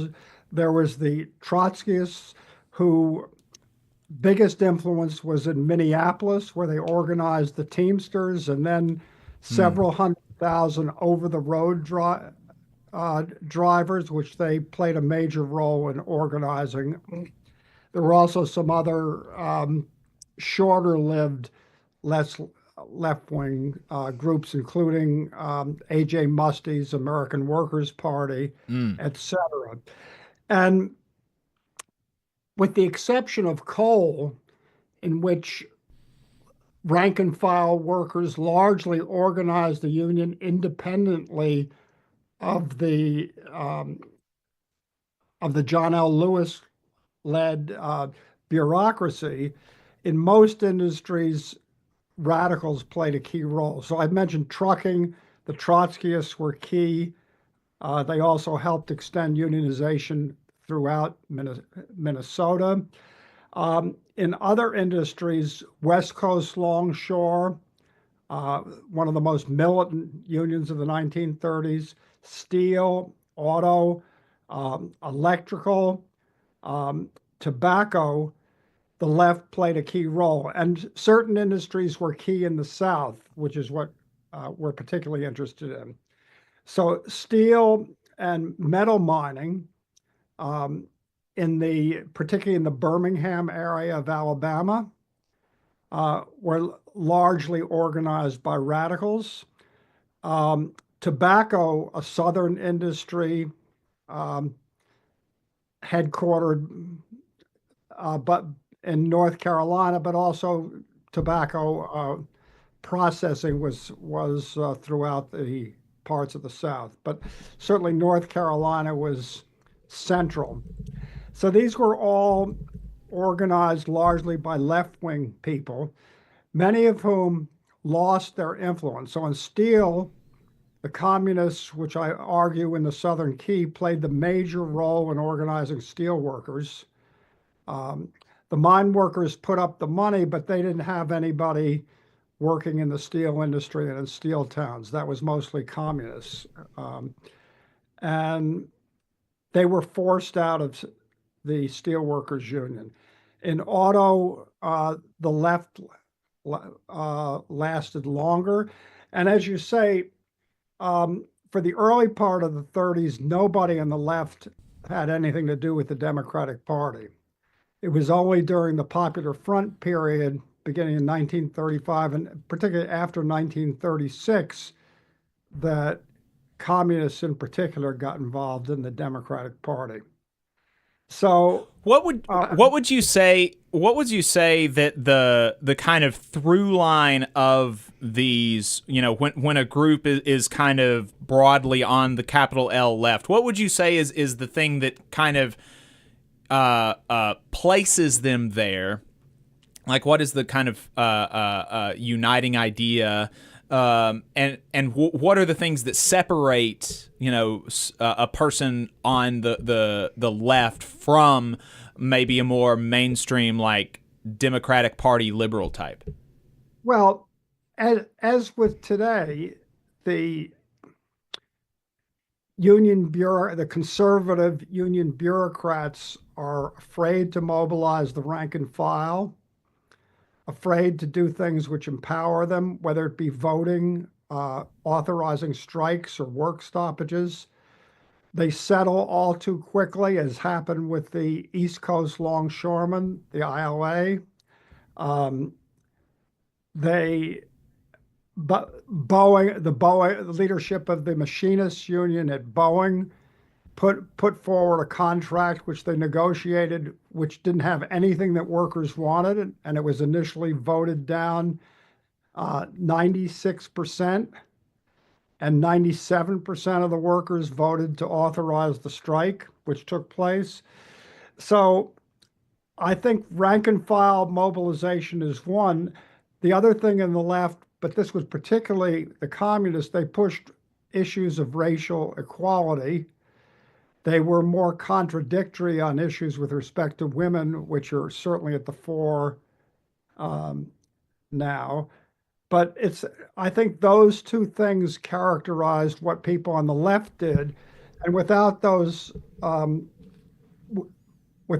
characteristics, the mobilization, I argue, would not have been able to take place. So, with the exception of mining, where the workers were organizing even during the depths of the Depression in the early 1930s, in most other unions, the left played a major role. Especially true, and that isn't, there are certainly exceptions to that, but they played the biggest role. And Alabama was central. So I think that the similarities of the situation today, that hardly any union's leadership wants to strike, wants to mobilize and empower rank and file workers. And in fact, that's really what allowed people to organize, the empowerment of people at the local level. I don't know if that fully answers your question. Right. Yeah, no, I think that does, and I think that I would add to that the thinking through kind of defining characteristics of what it means to be a person on the left is a dissatisfaction with the system and an identification of that system with capitalism, and that there's something fundamentally wrong with the hierarchies that are inherent in our system. And so there are people that come down on different with different answers and become part of different groups. But I think that when you talk about the CPUSA, the Trotskyists, the socialists, and then DSA and some of the other more marginal groups today, that's kind of the uniting thing. Whereas a person in the Democratic Party would say that, or most people in the Democratic Party, most politicians in the Democratic Party would say that there's not anything fundamentally wrong with the system. It needs a couple of tweaks here and there. Maybe we can give working people a little bit more power. Maybe we can give poor people a little bit more money and take a little bit more money from the rich. But there's no fundamental problem with the allocation of resources and the power that bosses and owners have in our society. There's nothing fundamentally wrong with that. And if a person on the left says there is something fundamentally wrong with that's kind of how I think of it anyway. And so while we're continuing to evaluate, let me add to that. So the thing that happens particularly,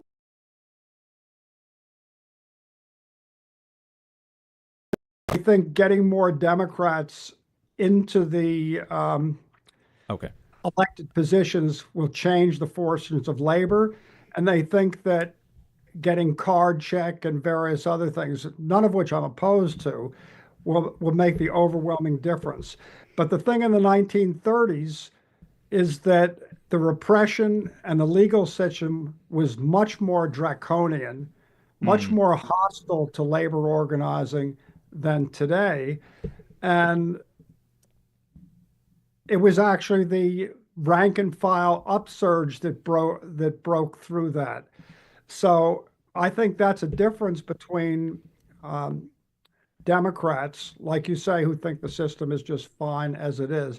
And there's an interesting thing. So I was reading the papers this morning before we talked, and there's an article that the head of Nevada, the top, the richest corporation now, scammed out of $8 billion in taxes personally.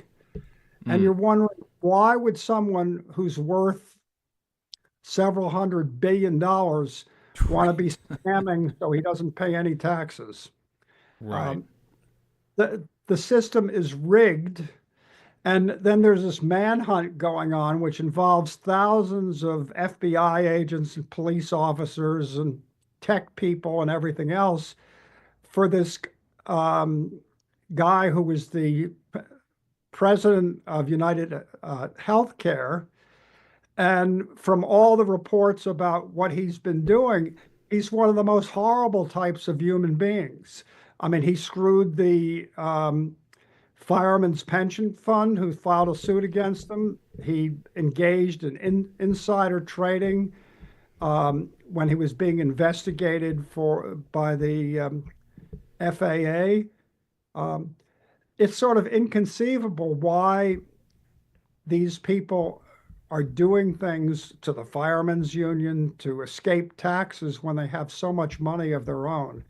So this is a characteristic of not just the capitalist system, but the capitalist system going haywire in the current period with the degree of wealth and poverty being accentuated in the past 15, 20 years. Right. Only once, right?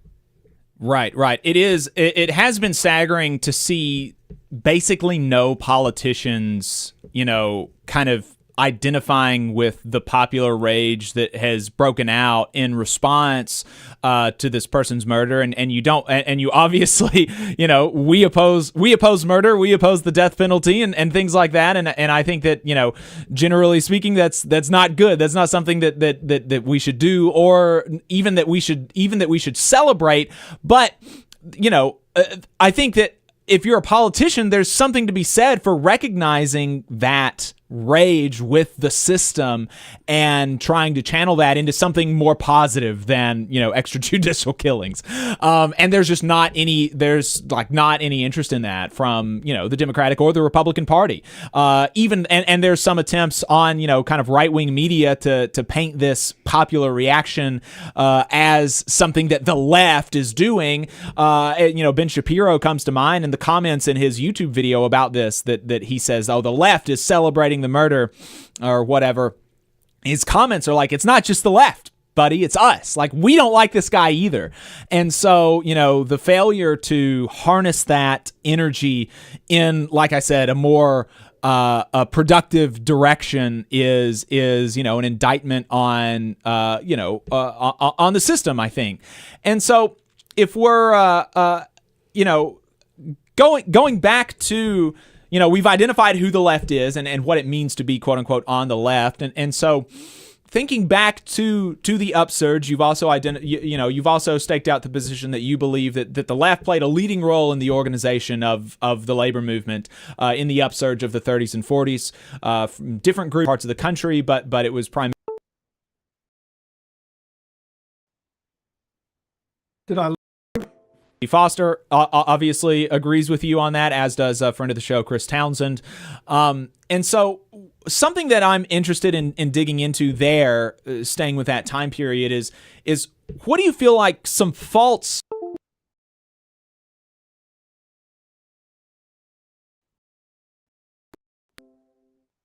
one of the things that made me think about this is that I don't know if it was you, but there have been a couple of podcasts about the history of the CIO over the last year or so.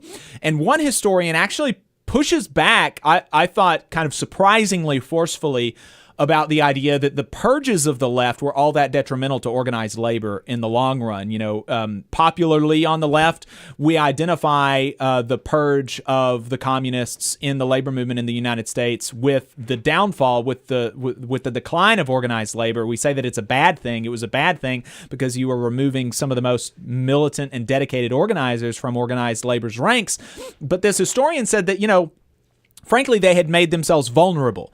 They had lost trust from the rank and file, which was their only kind of power in the labor movement, is that they had the support of the rank and file. And they lost trust from the rank and file because of their constant shifts, particularly as it relates to foreign policy at the direction of the USSR, eroding trust from their members and ultimately being a degraded force themselves. And two, also, from a pragmatic point of view, if labor had not purged the left, then you would not have seen kind of a gradual decline of labor's power, but you would have seen an immediate wholesale decimation of the movement. What are your thoughts on that as an idea? And then generally, what are some lessons learned from that period? Okay, so let me just say this bluntly. I think that position is a result of Cold War distortion of history. It's willful ignorance. I mean, let me give you an example of one union, for example. So the farm equipment workers, which had organized the majority of farm equipment, construction equipment plants in the country, centered in the Midwest, a communist-led union that after Taft-Hartley, Ruther, who I see as one of the bureaucrats and undermining of any rank and file democracy in the labor movement, sent at one plant, which he thought was vulnerable, outside, not the Chicago plants, which were the most militant, he sent over 100 organizers to try to discredit the farm equipment workers and get them to switch to the UAW. And they lost, even in the height of the McCarthy period, the auto workers were not able to win one local from the farm equipment workers. So the workers stayed loyal to this communist-led union, which was being red-baited by politicians, investigated, having people arrested for refusing to testify. And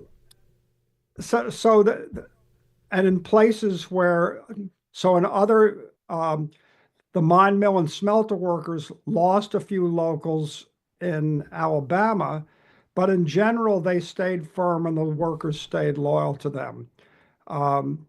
So I think that lost trust from the rank and file, that's just something that's been made up.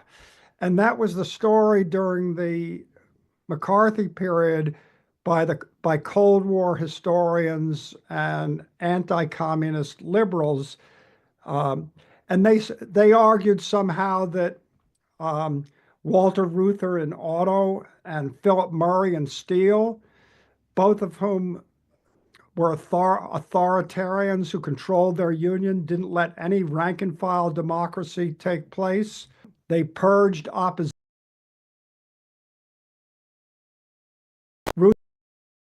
For example, with the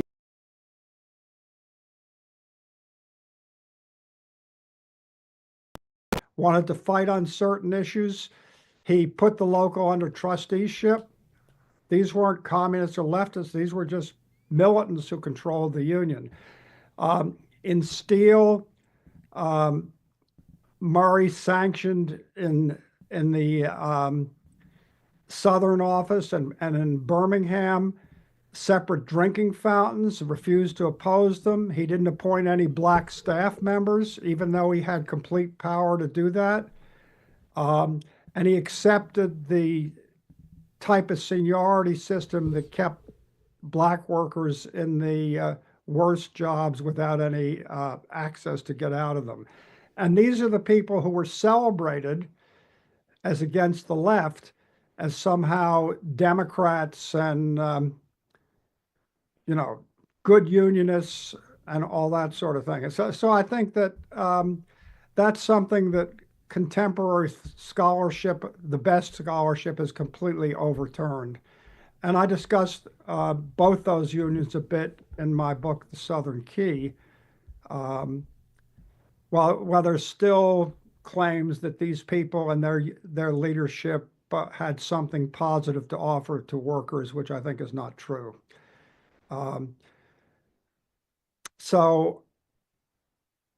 But there is a crucial difference between the left in the 1930s and the left now.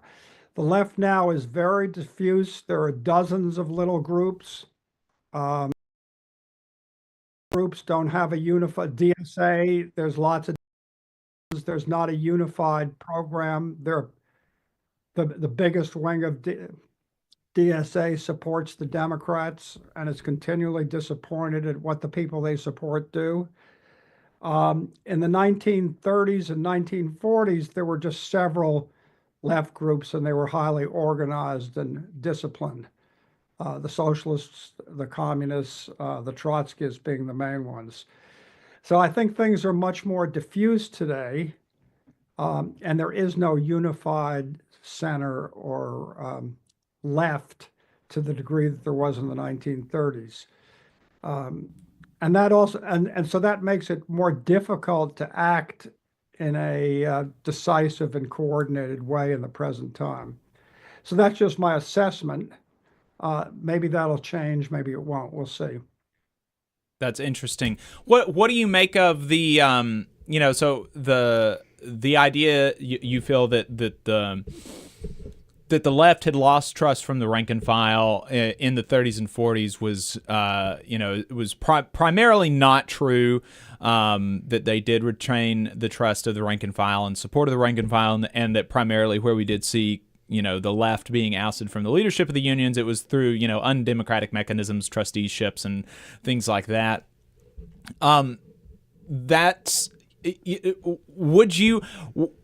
Were there any, was there anything that the left, you feel, could have done to kind of stave off the purges, or anything that would have resulted in something better for the labor movement than what we ended up seeing? Was there anything with as small of a force as they were, even stipulating the fact that they were more organized then than we are today? What paths were available for people on the left in labor to take that were not taken? Yeah, I think in particular the communists flipped from being a left-wing, fairly sectarian group in the early 1930s, what's called the Third Period, not cooperating very much with any other left group. And they flipped between 1935 and 1937, becoming staunch supporters of the Democratic Party, of Roosevelt. They capitulated rather than being these sort of nefarious people who snuck into places, in places where they had control. They lauded Murray as somehow a great labor leader, even when he was doing terrible things. They reprinted Roosevelt's speeches and even refused to criticize him when he didn't support the loyalists in Spain. They didn't criticize him when he refused to support anti-lynching legislation in Congress. And even when he turned on the labor movement, for example, after the Little Steel strike and the massacre in Chicago outside Republic in 1937, and Roosevelt denounced the strikers, even though they had been the victims. The CP did not criticize them. So I think that the CP did a lot of things wrong. It's just not the things that you claim this person said that they did. And the CP unions tended to be, along with the coal miners, tended to be much more militant and democratic than the right-wing so-called right-wing, basically liberal-led unions. The UAW, the steel workers, the clothing workers, etc. So, and I think that, they spent a lot of time trying to isolate the left. They were totally unsuccessful in terms of their attempts to destroy the communist-led International Longshoremen's Union on the West Coast, which maintained its support and continued to be a fairly militant union, even to a certain extent up to the present. But they've also engaged in political strikes. They refused to load munitions going to the apartheid government in South Africa.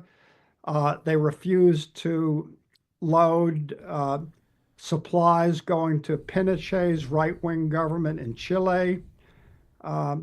So the West Coast longshoremen maintained the support of the rank and file, in addition to the other unions that I mentioned. So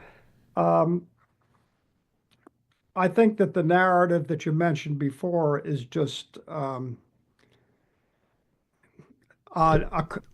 Cold War, basically reactionary narrative about the situation that's unsupported by any of the research that's been taking place since the 70s and 80s, when many people have broken through of that sort of Cold War stranglehold. And so, thinking about the left in labor today, you mentioned that the left generally is more diffuse. There's not really a single program. The most, the kind of preeminent left-wing organization today, DSA, primarily, at least in terms of electoral politics, supports the Democrats as like a lesser evil kind of thing, while primarying in some cases and trying to, have an independent message, even though sometimes it can be muddled, by virtue of the fact that you're supporting the party, and we can say that that's right or wrong, but it's I would tend to kind of I tend to favor the strategy of recognizing that Democrats are a lesser evil. That's kind of what I would be inclined to most of the time, but I do recognize that muddles your message, and that's, I think that it's important to be clear-eyed about that. But,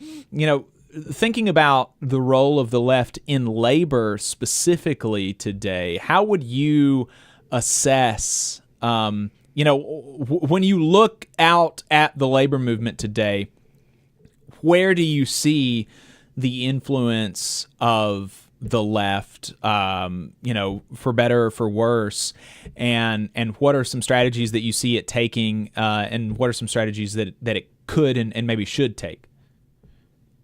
So it's hard to know. There are certain unions that seem to be more militant these days. Nurses and people in healthcare are being overwhelmed. Even doctors have been organizing because the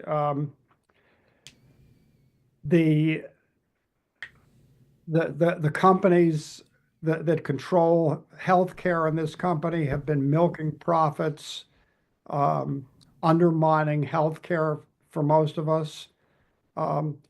Even those of us, I spent a long time working in a factory before I went back to school, but so I was an academic, so I'm not middle class or whatever. I'm not poor, but I still feel somehow that I'm one major healthcare catastrophe away from bankruptcy, right? And that's the overwhelming majority of the population. And these healthcare organizations and insurance companies that deny claims. One of the interesting statistics about United Healthcare that came out is that they deny twice the percentage of claims of any other insurance company. And that can be devastating when that happens to you. It can mean that people don't get the right medicine or and die, or they go bankrupt, or both. So there's a lot of insecurity, but healthcare and economically, by the overwhelming majority of the population in this country. And I think that's responsible for I read one that the United Healthcare put out this positive obituary and about the CEO who just got murdered.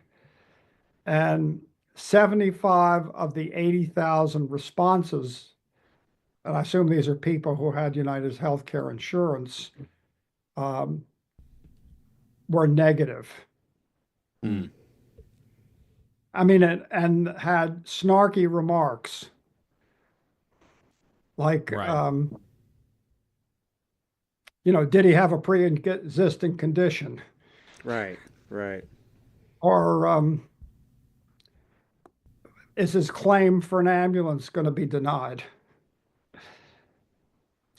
So, like you say, there's a lot of frustration out there that certainly Democrats and Republicans aren't interested in dealing with. Right. What about, what do you make of like in labor specifically though? How are you, how do you view, the actions of the left such as it exists in that arena, like within the movement and in as far as, attempts to, drive it? So that's hard to tell. There are leftists, people who are in staff positions usually don't have much influence.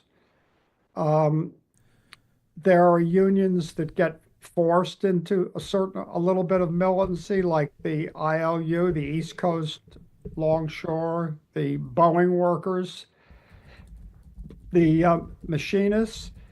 There are other unions that seem so in healthcare. The nurses unions seem to be much more militant. Teachers unions seem to be fairly militant. I mean, teachers are, for some reason, among the most unappreciated by the governing structure, part of the workforce, whereas they have overwhelming support, particularly from parents. When teacher strike takes place, parents support the unions even to a higher degree than the population at large, which also supports teachers. So there are certain segments of the labor movement, flight attendants. I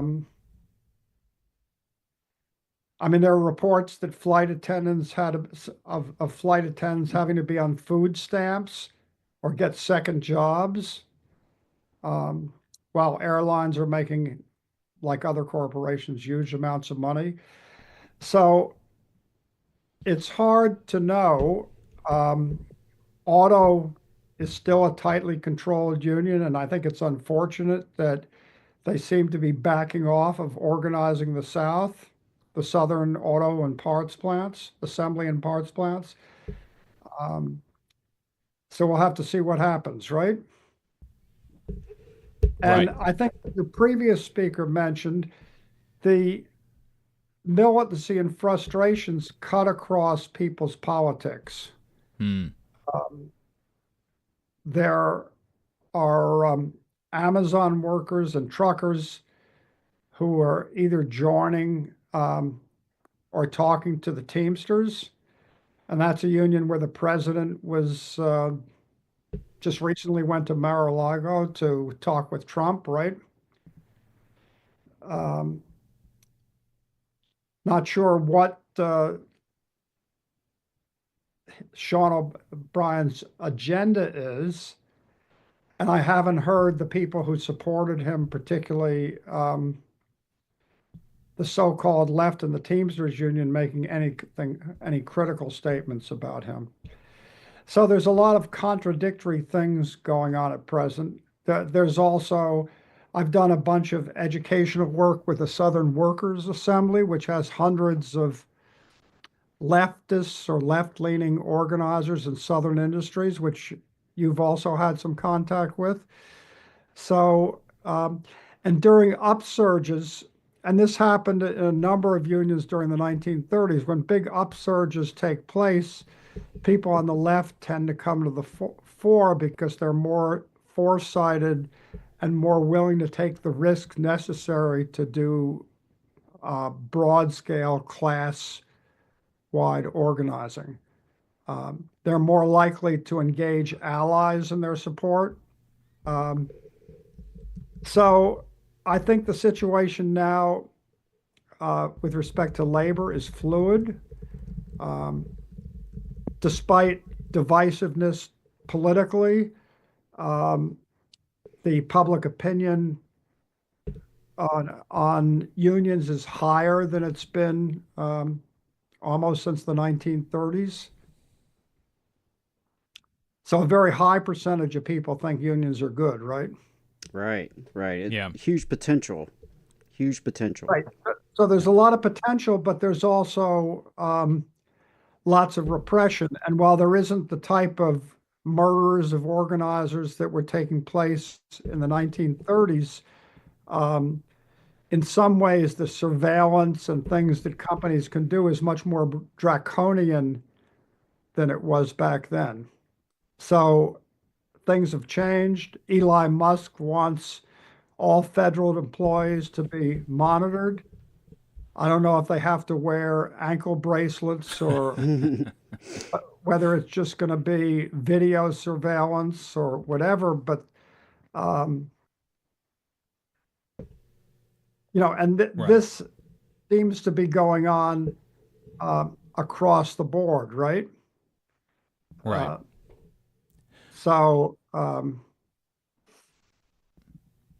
right. Well, Professor Goldfield, I appreciate your time. Thank you so much for taking the time to talk to us. Always a pleasure to be on the Valley Labor Report. I think you guys do a great job. You put out lots of useful information for the rest of us. Thank you so much. Yeah, I appreciate it. that. Appreciate that.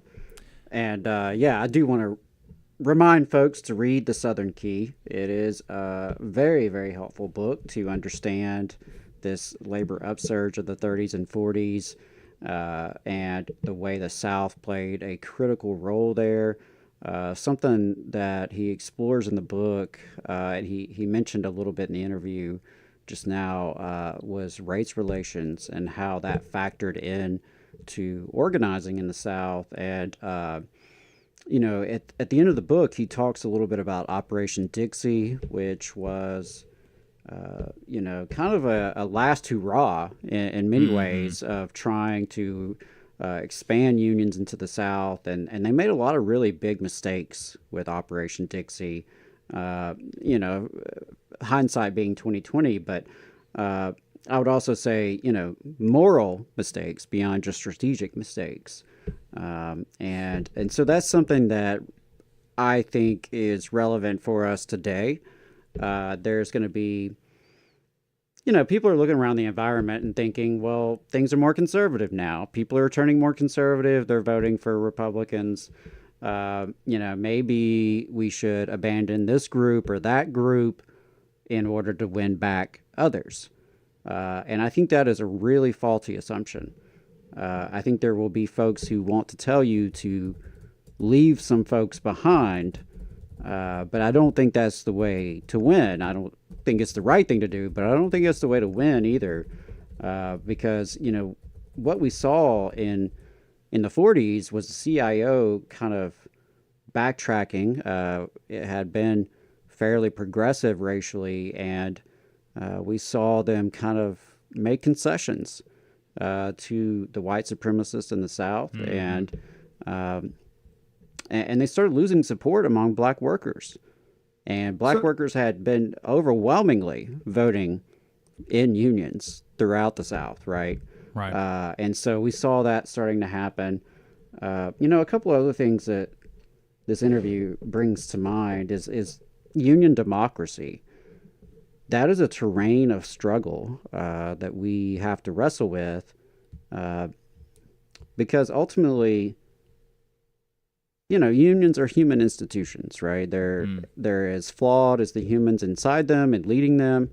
And democracy is messy, but democracy can be very powerful because it does get people engaged, right? And so that has been an interesting trend, I think, over the last decade or so in the labor movement, has been the spread of these reform caucuses, which are trying to fight for more militant unions, more democratic unions, and you know, small d democratic, right? Where members, rank and file members, are actually driving this vehicle for change. So there's a lot to keep our eyes on there with the reform caucuses. Professor Goldfield alluded to the Teamsters, where, you know, Sean O'Brien was the reform candidate in some ways. So he was, you know, considered the better candidate for more reform-minded folks in that Teamsters election. So it's been interesting to see how that has played out. To Goldfield's point, that is, I haven't seen how that's playing out, like with the TDU internally. But, you know, so the reform caucuses and the push for union democracy, I think that's a big thing to keep our eye on. And I think it's not a coincidence that, you know, the union that arguably is sort of leading the charge right now, the United Auto Workers, did see a reform caucus that ultimately was able to get one member, one vote, and was able to win power. You know, whatever is going to happen with that, you know, still really early. But I think it's not a coincidence that, you know, in a lot of ways, they're certainly in the South seem to be leading the way. You know, a couple of other things, the force of the left, something that he mentioned, which I think is worth teasing out a little bit, is that, you know, the leftists were the folks who had the fire. They had the soul power. to bring to bear. And by that, I mean they were the ones who actually were personally motivated, committed, willing to step out, willing to take risk. People who saw it as part of their life's mission, their life work, felt called to do this, and had a certain evangelical aspect to them, that this was something they were committed to spreading and committed to doing, and goes beyond just like a simple job or I think that is, so I heard your comment earlier, Jacob, about a historian who kind of pushed back on this notion that the purges were harmful. And I disagree with that as well, because I think when you take some of the most dedicated militant people out of the organization, I mean, you're going to lose energy. You're going to lose relationships. You're going to lose a lot of momentum. And, so I think that's a dynamic that the current labor movement has to wrestle with now, particularly in this environment where we do have a right-wing administration coming into Washington, D.C. And as you mentioned, there are, and I think maybe the Bernie election cycles could be a factor to consider as well, because I think there's been a lot of folks who were either inspired by or engaged with the Bernie campaigns who have now entered into the labor movement, right? We know people, we've heard from people. Yep. They got fired up over the Bernie campaign or over Black Lives Matter, climate protest, other social movements, right? And have gravitated towards labor. And I'm curious how, big labor, like folks who run these institutions, how they're going to respond over the next 4 years. Are they going to welcome in, these young folks, this more progressive energy, and work with that, or, try to kind of shut it out? Maybe be scared that it's going to be too far, it's going to be too much, it could alienate more conservative members. I think, and I get that that's a really difficult dynamic, because our members are diverse, right? Our members are as diverse as the working class and come to us with a variety of ideologies and lack of ideologies, frankly, and, different politics, different beliefs, different media consumption, all of which factors in. But the truth to me that sticks with me is that you have to have people who are really committed to the cause to do this kind of work, to stick your neck out, to risk retaliation, to risk firing, to risk being blacklisted in your industry, or other risks that you may face. You have to really believe in something. You have to really believe that what you're doing is worth it, not just for yourself, but for others. And so, I don't think it's a coincidence that ideologically committed people tend to fall in that category, right? Who are willing to step out and do all that because they really believe in it. And, I do wonder, when you talk about union folks who have been in leadership throughout these previous decades of decline, how are they going to respond to that? When they see young workers at grad schools organizing, when they see Starbucks workers organizing, and these are workers, the next generation of workers who are coming into our movement, who are coming into it with different ideas, different perspectives, with some of this social movement history in many cases, because something that Goldfield talks about in the Southern Key is the associative power that unions really need to be successful, particularly in tough environments, where, particularly where workers lack structural power. So he contrasted the coal miners with the textile workers. Coal miners had a lot more structural power as workers, right? They were more difficult to replace. Coal miners it was much easier for coal miners to shut down production, and they did so quite frequently. whereas textile workers were more isolated, tended to be less skilled, tended to be in rural areas, which also makes a difference. And we see that replicated now in the South, where oftentimes these big corporations that do these transplant facilities in places like Alabama or Mississippi, South Carolina, they pick really rural areas. They find areas where, they don't want to go to right outside Birmingham necessarily, where there could be a big community to draw from, where there could be progressive allies, faith allies, that sort of thing.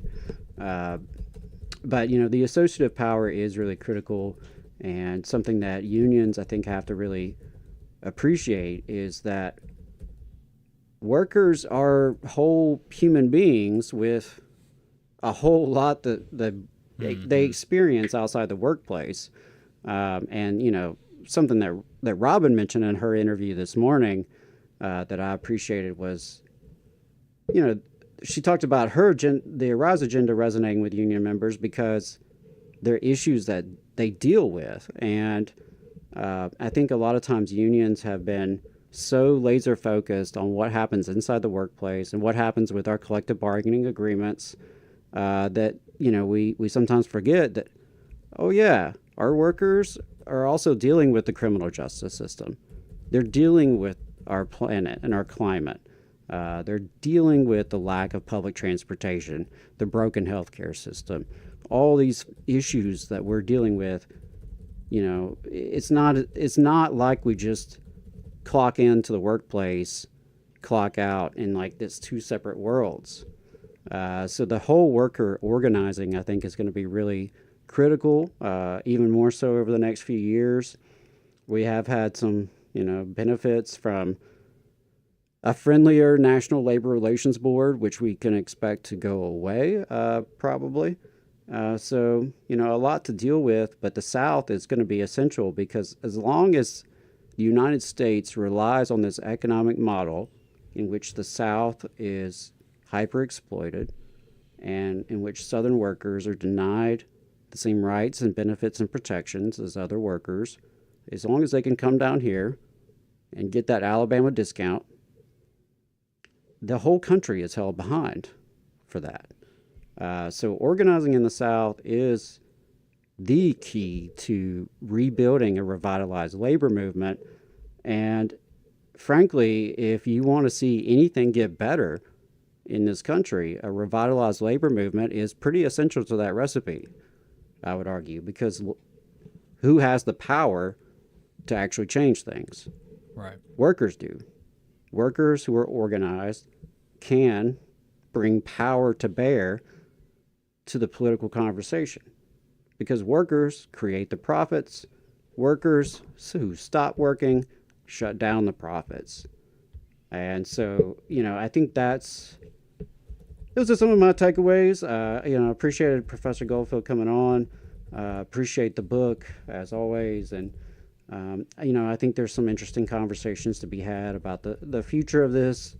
I appreciated the comment earlier from our listener about the left, because I do think it's a common confusion. I think we often are not clear about the terms we're using, and we have to define those terms, and we have to be clear that, there is a difference between someone who's on the left versus a liberal.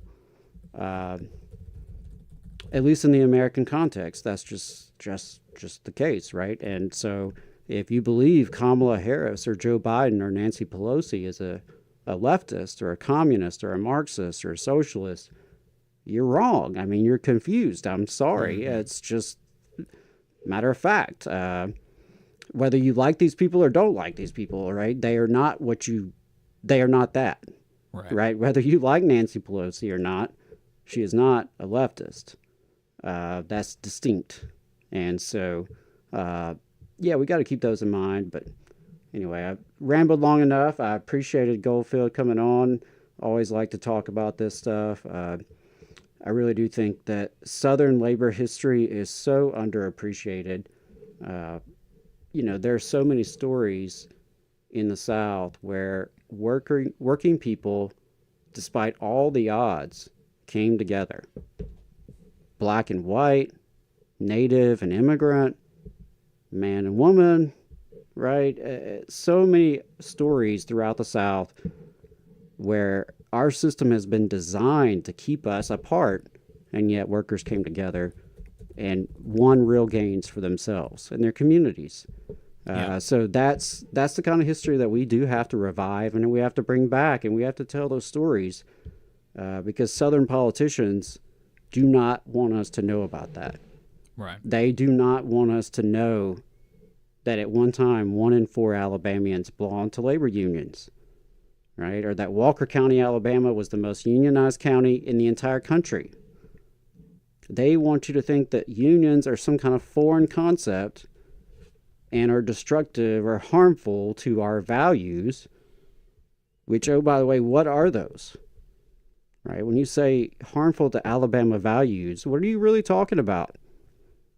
You know, because from where I'm standing, Alabama ranks at or near the bottom of everything good, at or near the top of everything bad. Are those our values? Is that what's under attack? This broken status quo that is not working for the vast majority of working people? You know, if that's what's under attack, then maybe it should be. Yeah. We got an email from Professor Goldfield after he jumped off, letting folks know about a discount code. If you'd like to buy the Southern Key, you can go to oup.com to order the Southern Key. That's Oxford University Press. oup.com. Order the Southern Key for 30% off with the promo code AAFLG6. So there you go. Got a couple of stories we want to get to quickly, and then we're going to spend some a little bit more time on this attacks on federal workers, but we do have a call, so we want to try to get to that. So this caller is from a 219 area code. Let's bring them on the air. 219 area code. What's your name? Where are you calling from?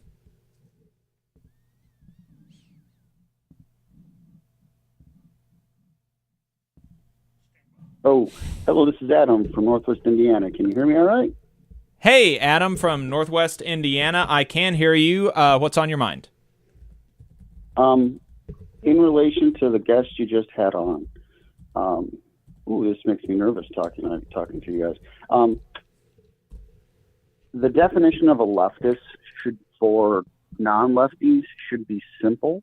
And I just always go back to this, where a leftist is a person who has learned that capitalism doesn't serve their needs, which is, a gross simplification of it. But I feel like when you're talking to someone who hasn't read Marx or suffered too greatly at the hands of the bosses, or seen their family, or their immediate people around them too much, that kind of puts that line in the sand. And then once you go past that point, well, what's the solution? Is the solution restraints on capitalism and reforming capitalism? And then you can go all the way out to getting rid of it and trying a new system and all that, which, the world shows has various levels of success. So appreciate the call. My 2 cents. Yeah, no, appreciate it. And I do want to say, want to say that I'm up by here by Chicago, and I listen to their union show on Sunday, and you guys are like 3 times better. They were good. They talked for like an hour and a half, but eventually they were talking about the White Sox. So you guys really stay on point. I appreciate that. Hey, I appreciate it. Thank you. Yeah, thanks, brother. Appreciate that. All right, left is best, man. All right, there you go. Left is best. So Trump's labor secretary, that's this is an interesting story because, even I have been, I've always maintained like a critical and skeptical optimism about Trump's labor secretary pick. I hadn't looked into it too closely, but, this person, on the surface, it seemed like you could do worse. Yes, you could certainly do worse, even going under the surface. But Chavez DeRemer was the only Republican, one of the only Republicans to endorse the PRO Act. She also endorsed the Public Service Freedom to Negotiate Act. And so, there were reasons to be hopeful. The Teamsters endorsed this pick, and it's received praise from other union leaders as well. And the American Prospect points out that she was also the only Republican on the House Committee on Education and the Workforce who opposed a proposal to reduce the National Labor Relations Board authority over disputes between employers and unions.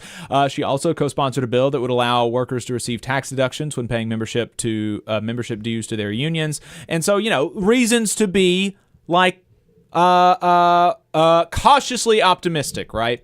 Well, Hassan Kanu for the American Prospect has deflated my optimism a bit. He has an article titled "Labor Nominee Chavez DeRemer More Trump Loyalist Than Union Ally," and so you can imagine where this is going.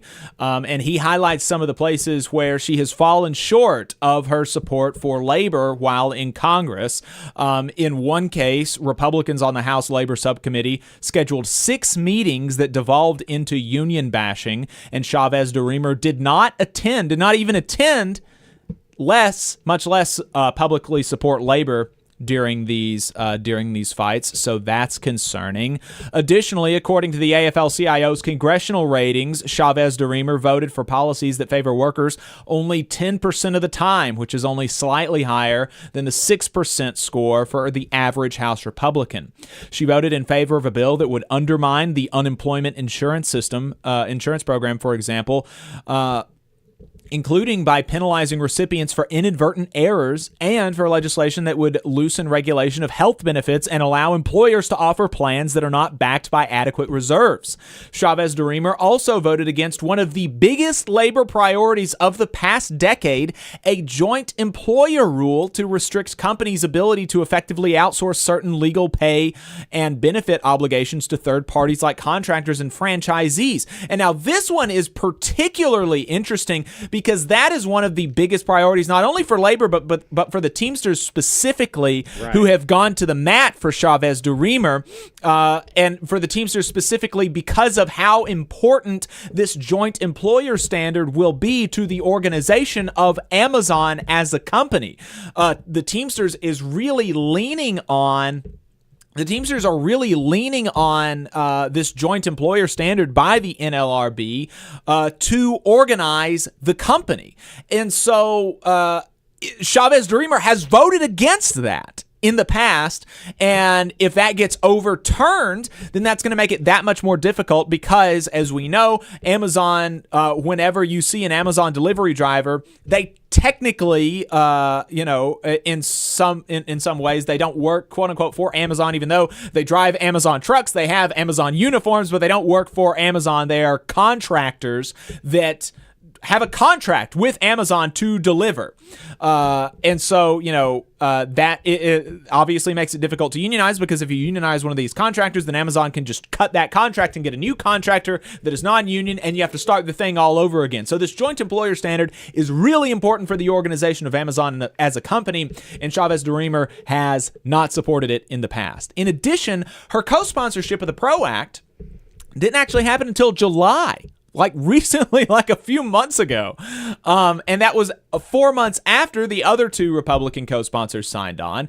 And that happened when it was already clear that the bill, which has been a legislative priority for labor since 2019, would not become law. Again, this according to the American Prospect. Michael Ingrayo, a political consultant who advised Chavez DeRemer on labor policy, said that, quote, "The bill will never be enacted just days after her endorsement," according to a report by the Northwest Labor Press. Trevor Griffey, a labor historian at the UCLA Institute for Research on Labor and Employment, said on X shortly after her nomination that Chavez DeRemer's late endorsement of the PRO Act should be more accurately viewed as posturing in a swing district to win the support of labor. The labor press also reported that Chavez DeRemer had declined to support the proposal less than a year earlier, and she has also voted in the past against a Biden administration effort to revive the bill. Previously, Chavez DeRemer also explained that when she was not backing the bill, that she hadn't backed the bill yet because she had reservations about it being, quote, anti-small business or anti-franchise agreements.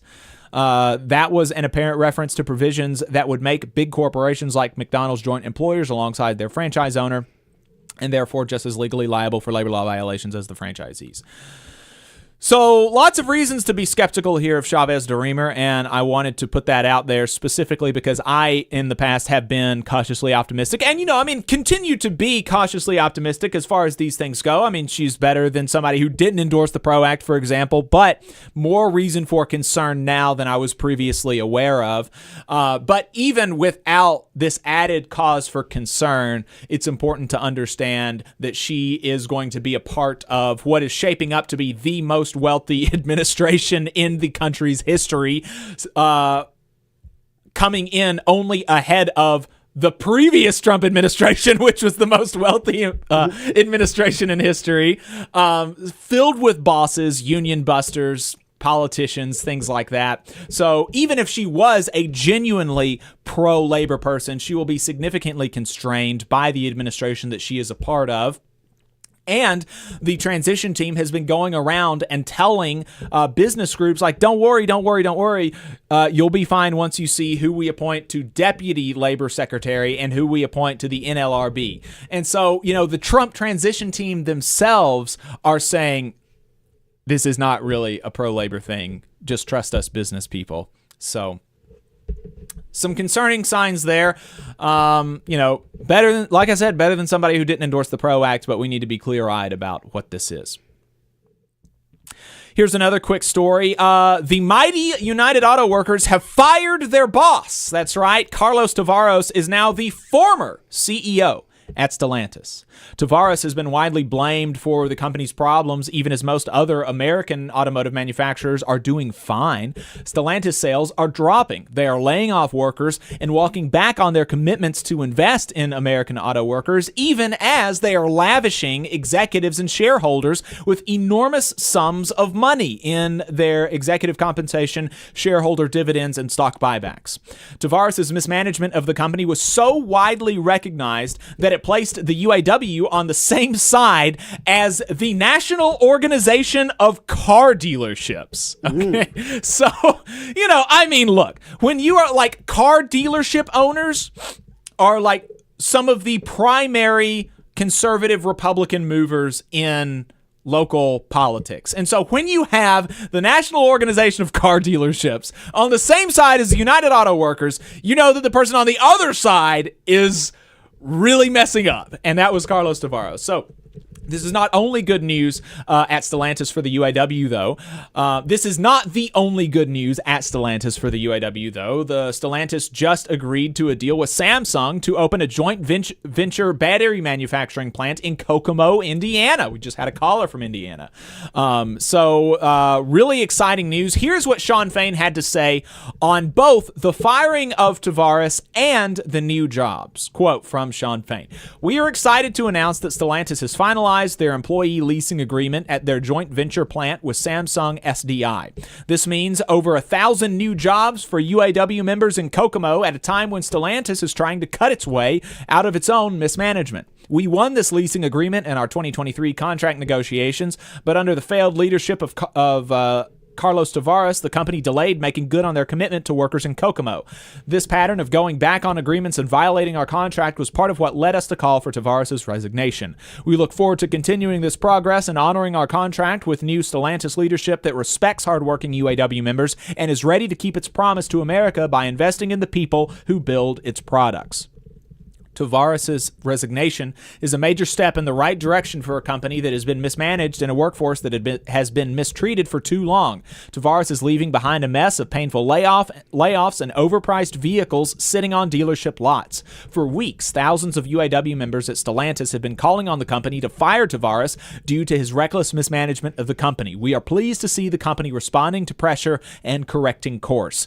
We will keep using all means available to hold Stellantis accountable and to enforce the contract contract we won in 2023, including advancing strikeable grievances until Stellantis keeps its investment commitments to workers in Belvidere, Michigan, and beyond.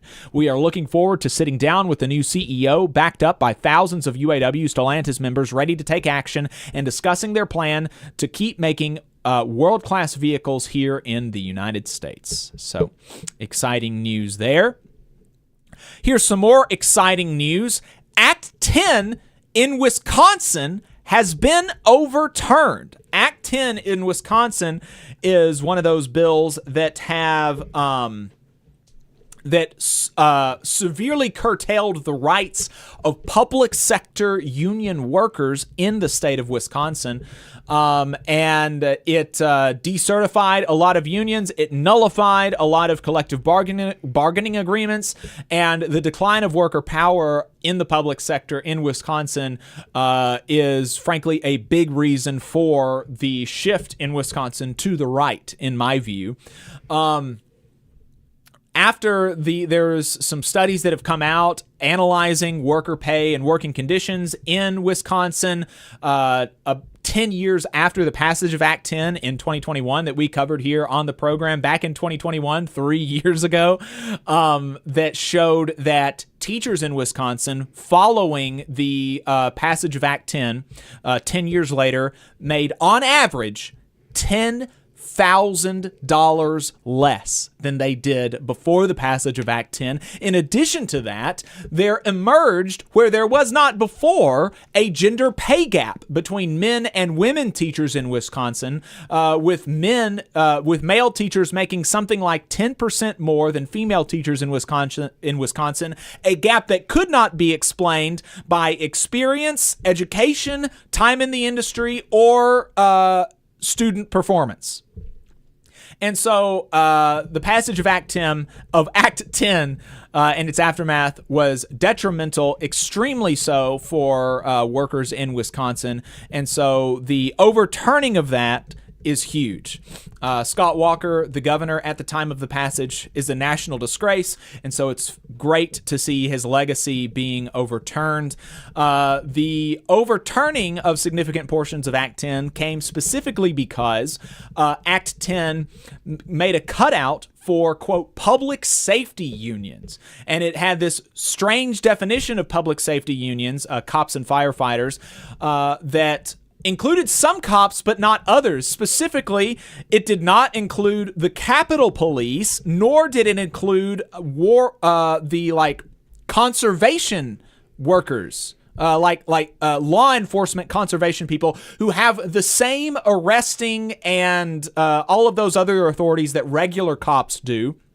And so the judge in this case said that the definition of public safety employee does not make sense. It is not consistent with precedent in Wisconsin history. And so therefore, I have to overturn the parts of the law that prohibit non-public sector workers from being able to have a union and have collective bargaining agreements, because I can't just say that the definition is wrong and leave it up to the courts later to decide what the right definition is, because it was the legislature that provided the weird definition. So I have to overturn the whole thing.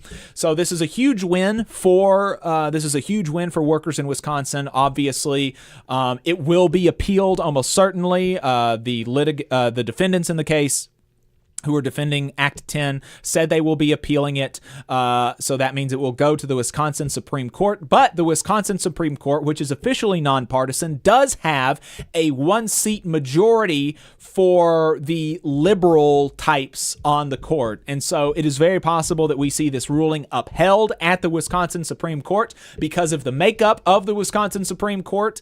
And so, yeah, really good things coming out of Wisconsin, and extremely excited to see that, and to see public sector workers in Wisconsin to have the opportunity to build worker power again. This is a huge, huge move, and it'll be great for public workers in Wisconsin. I have, let's see, I've got another clip that I wanted to play, but I'm going to not play that because we're going to go over and This one isn't as important. So I do have a caller on the line. We'll take this call really quick, and then we'll get to the final segment where AFGE President Reverend Everett Kelly responds to some of this stuff about federal workers, attacks on federal workers. So we have this caller on the line now from a 715 area code. 715 area code. What's your name? Where are you calling from? Hi, my name's Corey, and I'm in Wisconsin. Oh, Corey in Wisconsin. Wow, there we go. So what's on your mind? Well, it's kind of neat to hear the Wisconsin news. That's interesting. But what's on my mind is, as for the NALC contract, I would love if your show could do, I want to take, like, let's say you say, I want to take calls from people who want to vote yes and explain why. And in particular, there's someone, Mark, in the chat who says they're going to vote yes. And I keep saying, it'd be nice if you'd call in and explain why. Like, it's one thing to type it out and read it, but I want to hear a voice. I want to hear your explanation in voice. And not just from Mark, many other people. And if we can then do a segment for vote no and hear their voice as well for why they want to vote no, I think getting the two parallels would be helpful and nice to hear. And that's my short call and what I wanted to say. All right. Corey in Wisconsin, appreciate the suggestion. Folks are always welcome to call in, and maybe we can do that next weekend. The ballots will be out. We can maybe we can have that as kind of the feature of the show. NALC members, call in, let us know how you're going to vote in the contract. So yeah, that's a good idea. We might just do that. Thank you. Yeah, appreciate that. All right, so here we go. Sorry, guys, I have to do this. So appreciate folks staying late. Are you good to stay late, or do you need to go ahead and head out? I'm good, man. Let's talk about federal employees. Let's talk about federal employees. Folks know I am now a former federal employee. I'm now a fellow with a federal agency, but I am not a federal employee anymore. But I have been a federal employee for 7 years. I'm a proud member of the American Federation of Government Employees, Local 1858. I have maintained my membership, and I will maintain my membership in my union, and especially as it is the target of significant attacks from the incoming administration.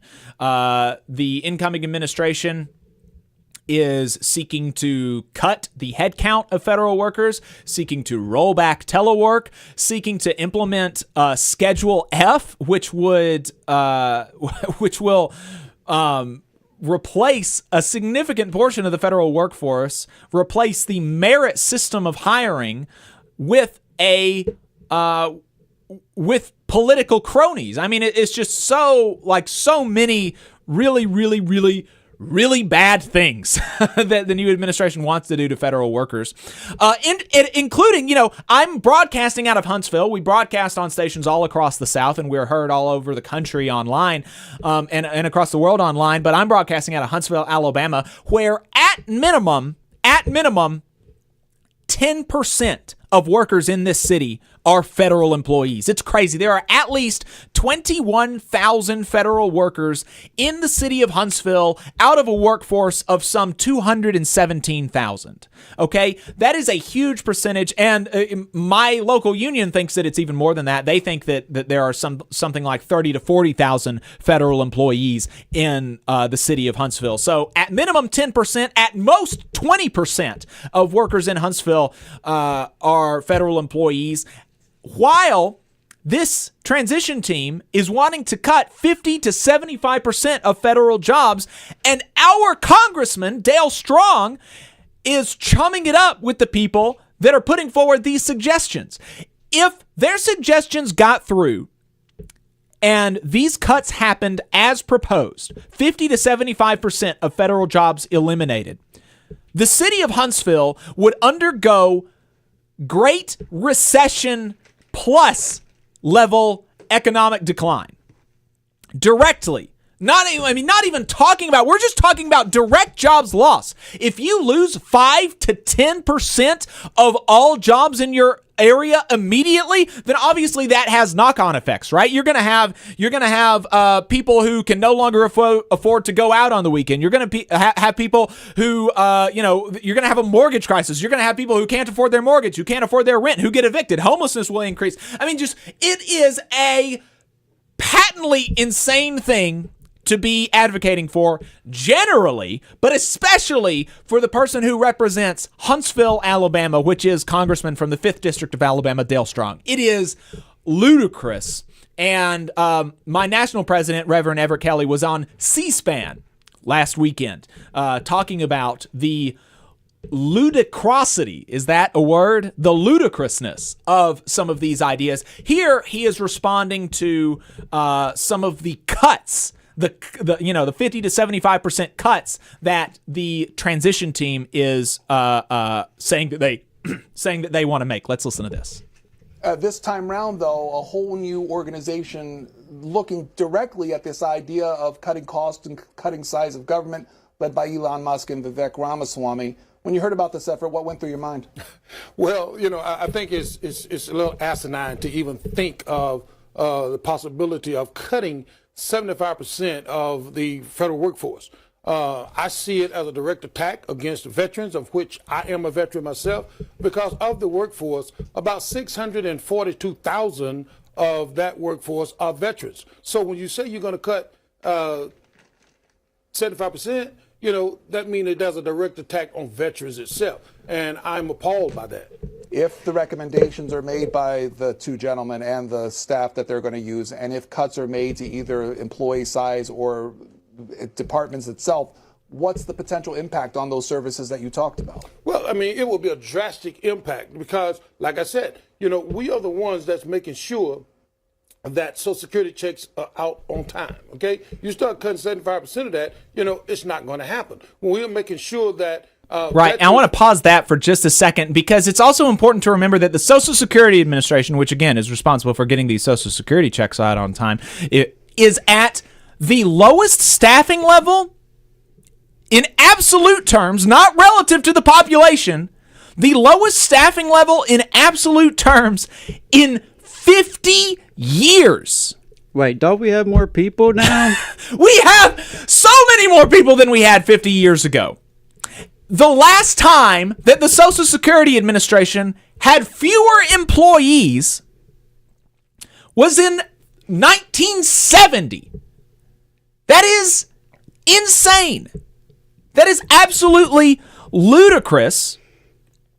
And the idea that you can cut 50% of the people that remain and not affect seniors who rely on Social Security is absurd. And of course, we can go down the list of federal agencies, and they all have the lowest staffing level in some amount of years, because actually, while the U.S. population has soared, the size of the federal workforce in general is the same as it was 50 years ago. Look it up. Look at how many people are federal workers in this country. The number is approximately the same as it was in 1974.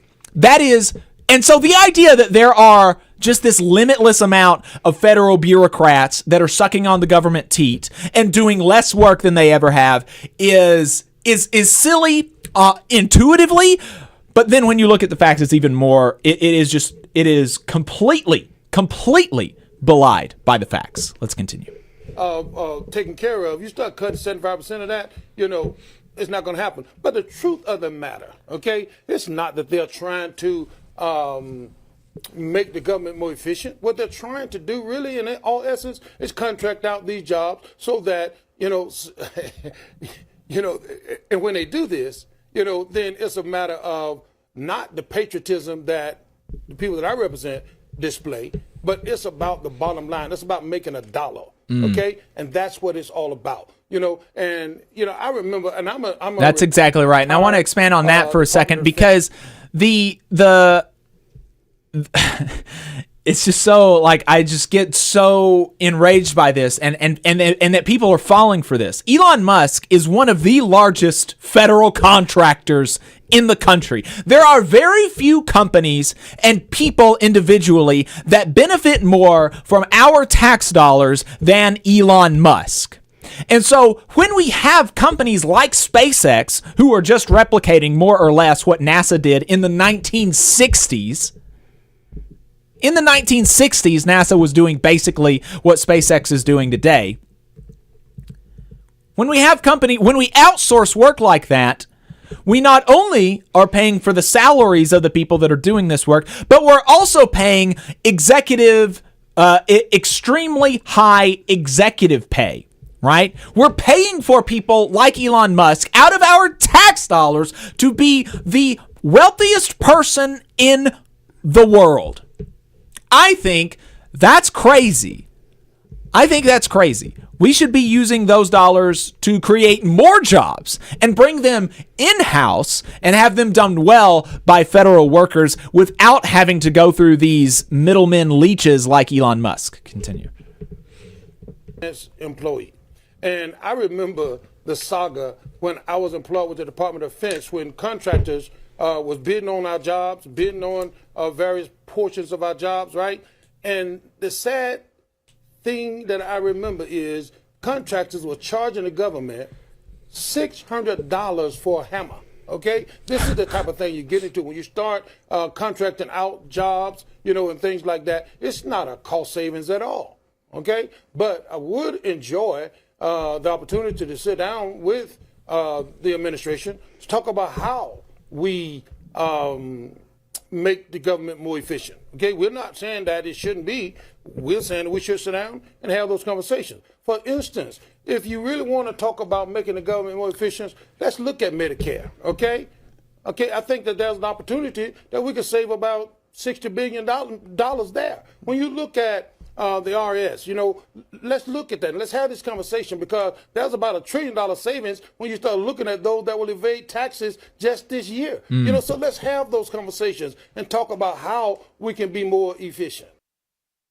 Yeah, exactly. And then that Medicare thing, by the way, just to decode for people who hear this from like the business press a lot, he does not mean by cutting care. He means by allowing Medicare to negotiate for prescription drugs, which every other insurance agency is able to do, other single payer healthcare systems in other countries are able to do. But for some reason, we don't allow Medicare to negotiate for drug prices. It's just the craziest thing in the world that we allow these pharmaceutical companies to get away with this. Let's also talk about some of these other no, these are mostly telework myths and facts, but this is just so, it's crazy. I want to shout out the Social Security Administration because they have done a really good job at increasing the service of the Social Security Administration. Commissioner Martin O'Malley has done a good job. I actually reached out to the president of the Social Security Council of AFGE. She's agreed with some of these numbers that he's pointed out. On his way out the door, he cited some of the successes of his term. He said average wait times on the agency's 1-800 number fell from more than 40 minutes last November to 12.8 minutes last month. The ratio of people receiving retirement, survivor, or Medicare benefits within 2 weeks of applying hit a 4-year high. The time it takes to receive a disability hearing has fallen from 368 days last November to 280 days last month. And there's a 50% increase in employee survey participation and a 3-point increase in its employee engagement index. And so the Social Security Administration is moving in the right direction here, even as they continue to deal with this underfunding crisis that is put on them by Republicans and Democrats, frankly. Let's talk about telework. The C-SPAN host asked Reverend Kelly about this, so let's see what he says. Earlier this week, it was Vivek Ramaswamy on the Sunday shows talking about this effort. I want to play a little bit of what he had to say about it. Get your response. Okay.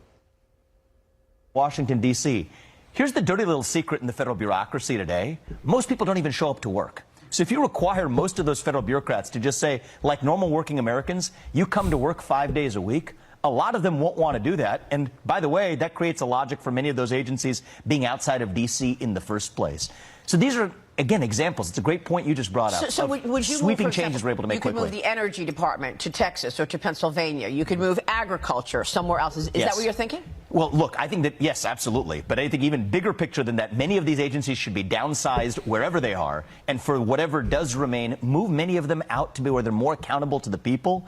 And by the way, if you have many voluntary reductions in force of the workforce in the federal government along the way, great. That's a good side effect of those policies as well. And so our goal is not to be cruel, by the way, to the individual federal employees. Most of them, I do want to say this, are individually good people, and we want to be compassionate and generous in how we handle this transition. But the real issue is there's just too many of them. We don't need 4 million, and we shouldn't have 4 million civil servants who can't be or aren't even elected or can't be removed from their positions. Mr. Kelly, that was him from earlier this week. What's your response? Well, I think that, first of all, he should educate himself on federal employees. Because to call federal employees bureaucrats, to call federal employees deep state, in my opinion, is an indictment, right, against federal employees. Now, as I said before, the federal employees that you're calling bureaucrats are the nurses that take care of the veterans that's wounded. They are the Social Security workers. They are the BOP employees. They are the TSA workers that make sure that our skies are safe. They are the meat inspectors to make sure that the food we eat is safe. So to say you're going to cut them, without first of all analyzing, and see what the federal government really need, I think it's misguided. Okay? And, so I welcome the opportunity to have a sit down to talk about how do we make the government more efficient, and to think that you can take the federal employees and D.C. workers inside of D.C. and send them out into the states to work. Well, guess what? Only 15% of the federal employees work inside of D.C. They're already dispersed throughout the United States. Okay, so I just think that they need to educate themselves on what federal employees really do and where they are located.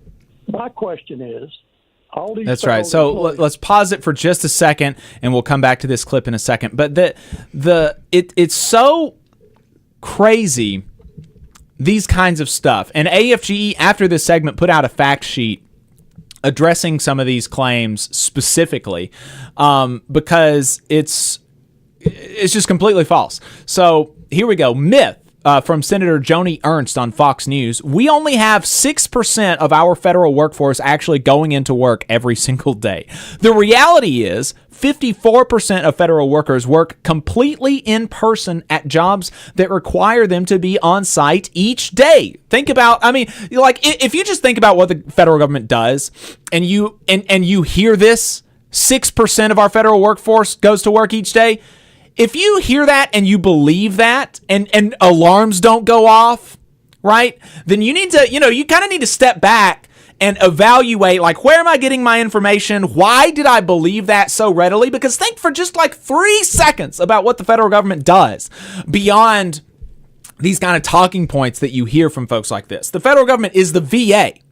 The federal government is, like Kelly said, the Bureau of Prisons. The federal government is the TSA. The federal government is the commissaries on military installations. The federal government is the firefighters and the cops on military installations. The federal government is fast food workers, again, on military installations. The federal government is researchers on military installations and places across the country. The idea that you think that you could believe that really underscores your disconnection with reality. So the fact is that 54% of federal workers work completely in person at jobs that require them to be on site each day, because you can't be a nurse at the VA if you can't do that teleworking. It's just not possible. You can't do that. Only 10% of federal civilian personnel are in fully remote positions. Among the subset of federal workers who are telework but not remote work eligible, 61% of working hours are spent in person. Okay?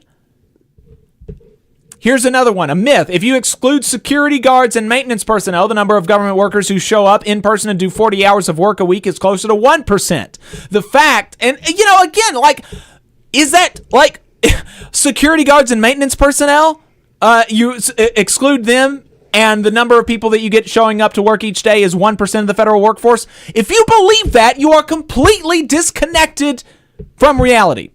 Fact is, among those federal workers who are eligible to work for telework, more than half, 61.2% of regular working hours were spent in person. Among those eligible for telework, right? I mean, because we've already established that the majority are not eligible for telework. Right. They are reporting every day. Yeah.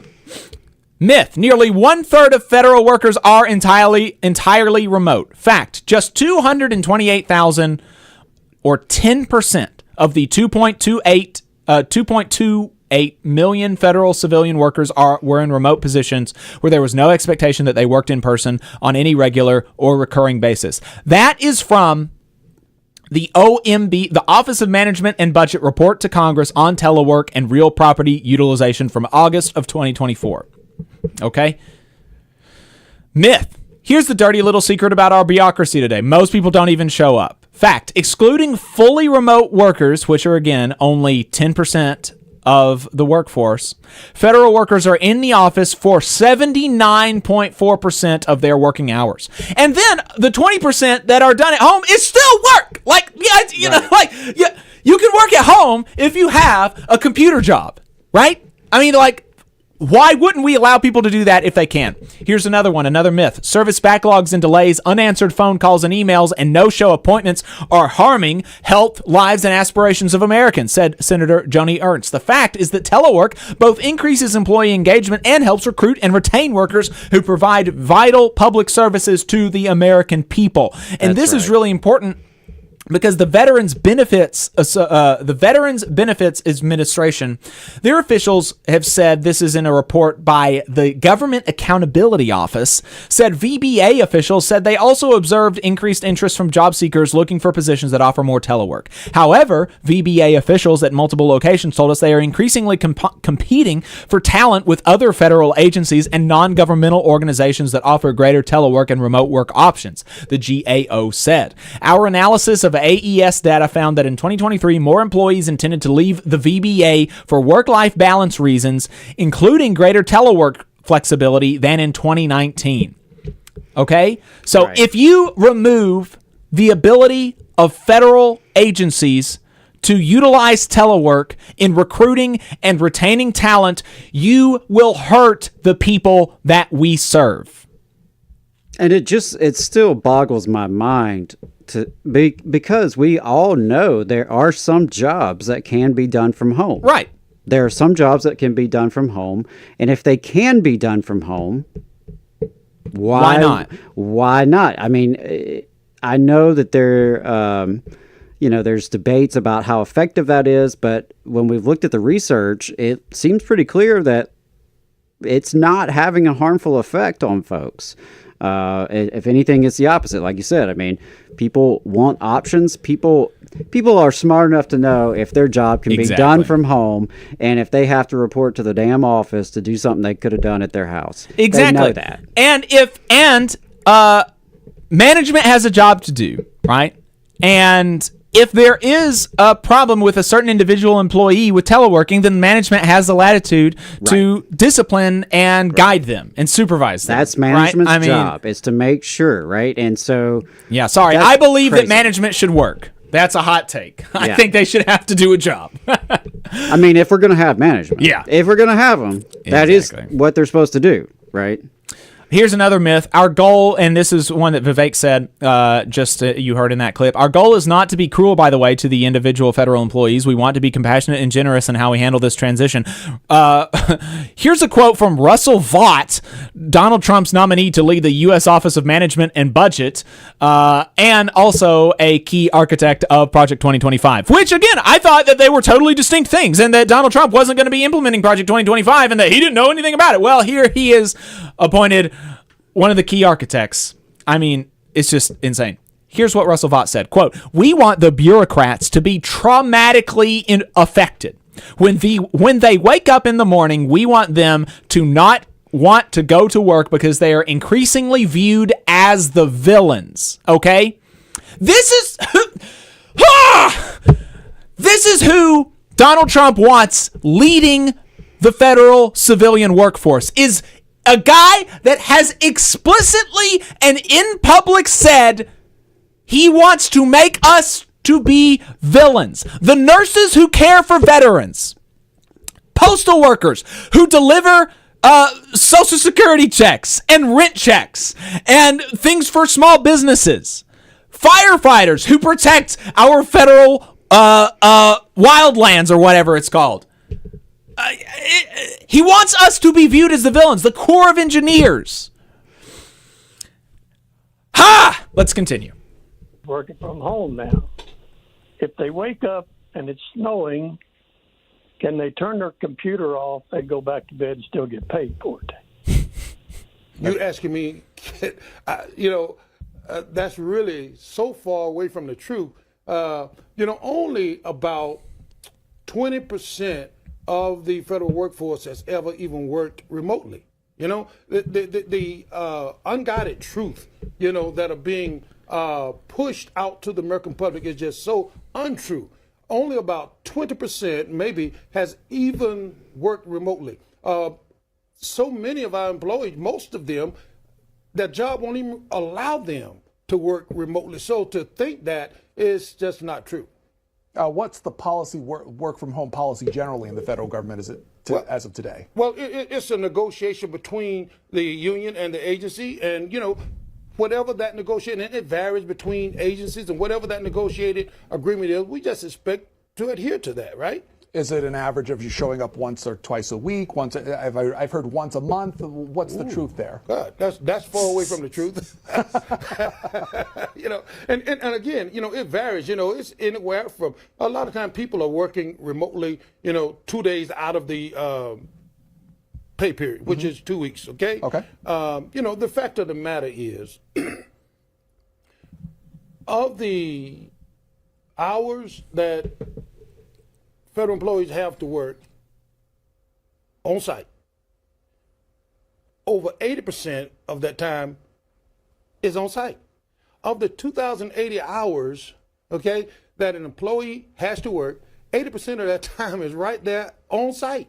And so to have these misnomers to go out like this, I think that is an indictment against federal employees, and it shouldn't happen. And people that's making those comments, about federal employees, in my opinion, should not be leaders anywhere, because federal employees are being threatened. They're called names, and the idea, based on what I'm hearing, is to threaten federal employees so that they'll just quit and go home, right? Mm-hmm. That's not a leadership person to me. Right. Yeah, exactly right. Now, this one I don't have much comments on, because really what Reverend Kelly says really speaks for itself, and that's about the Schedule F situation, where Donald Trump wants to convert tens of thousands, potentially hundreds of thousands of federal jobs from a merit-based hiring and retention system to a political appointee system. Now, I mean, look, you need political appointees, and when you win an election, it is therefore you have power. You have power to govern, and you have power to execute your agenda to a certain extent, right?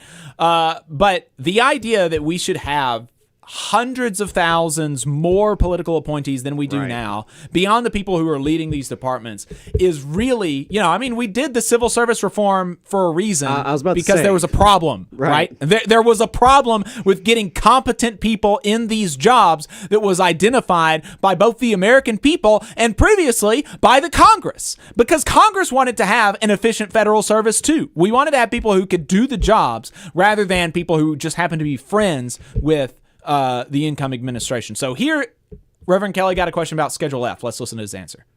There was reporting in recent days saying that the president-elect has said in the past that we will reissue an order that released in the waning days of his first administration that ends merit-based hiring for a number of federal jobs that work on policy, instead creating a new class of federal employees, Schedule F, that could be hired and fired like political appointees. Can you elaborate on what that would do if that's enacted again?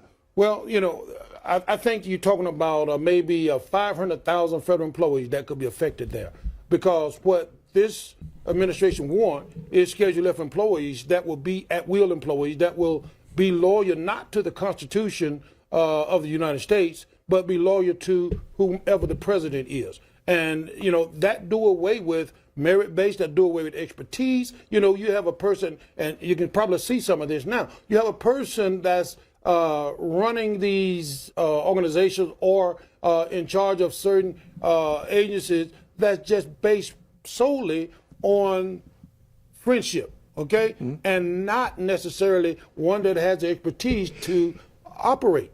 And so you're going to have more of, cronyism, if you ask me. And that's why we are very concerned about that, because to replace federal employees, and if I can say this, I call, what is the Schedule F is for flunkies, fans, and, things like that, right? But that's exactly what we're going to have. And we shouldn't have, the government should never be based on, whether or not I'm loyal to you as an individual. But it should be based on whether or not I have the expertise to do the job that I'm hired to do. I mean, how can somebody disagree with that? Right. I mean, you're arguing that 500,000 workers in this country deserve less rights, that they should be fired at will. And, it reminds me of the debate we hear a lot about other public sector workers, teachers, and tenure, right? Because we hear this come up a lot. And when you go back and you look into it, what you find is tenure for teachers started in large part because of this exact problem, right? You get a new superintendent who'd get elected or appointed, and suddenly every niece and nephew and cousin that they had and church member that they had is getting the new teaching jobs, right? And you're laying off the teachers who were qualified, who were there doing the job. That was a very common phenomenon before tenure was established for education employees. Right. And it's the same kind of situation. So how that's populist to demand 500,000 workers get less rights, I don't know. Obviously there are folks who do not want these agencies or services to function properly. Yeah. And something that we have seen with the public sector, particularly, the last 5 decades or so in this neoliberal era, has been, a demonization of public sector workers, trying to drive a wedge between them and the rest of the working class, where they're trying to convince private sector workers to be mad at public sector workers. Mm-hmm. And we've also seen the public sector be sabotaged. You open the segment talking about the fact that, these agencies have higher workloads, higher populations of people to serve with less employees than they used to have, or the same amount of employees despite this record growth. So the agencies in the public sector is sabotaged. It is designed to not be as effective as it could be. It is designed to give poorer services to ordinary people. And then they point to this, right? After they sabotage these public sector systems, they then point to the evidence of their own sabotage as reasons to further privatize it, right? To make things actually even worse so that some folks can make a profit. Yeah, exactly. And that's what this next clip starts to talking about, the idea that, I've sabotaged government work now. Look at how bad it is. Why don't you just give me the contracts and I'll do it? And, not me. I won't do it as the owner of this federal contracting company. I will have people do it, but then I'll make millions of dollars, speaking as if I'm Elon Musk, right? Let's listen to this. And this is the last clip here from Reverend Kelly on C-SPAN about outsourcing work. Let's go to Christy. Christy is on with our guest. She's in Georgia, Democrats line. Hello, Christy. Hey, yes, gosh, I am a federal employee. I work for the FAA. I am not a controller. there's so much I want to say, but you guys don't have time. I'm ex-military. I did Air Force, and then I went to work for the FAA as an electronics technician back in 1990. And what I can tell you is what I have seen over my 38 years with the agency. It seems like when I first came in, things were more efficient. And that being because it was everything was inherently governmental. Our parts that we received, we got those from Oklahoma City. They were repaired out there. Went long. They were outsourced to a vendor to have those repaired. The price of parts went sky high for us to repair our systems, our navigation systems. And what I have seen over my time was, I can tell you where the inefficiency has been. They cut some of the workers, and that being technicians, I think even some of the controllers at some point, and other occupations within the agency. But they had more layers of management. So you tell yourself, well, what does that do?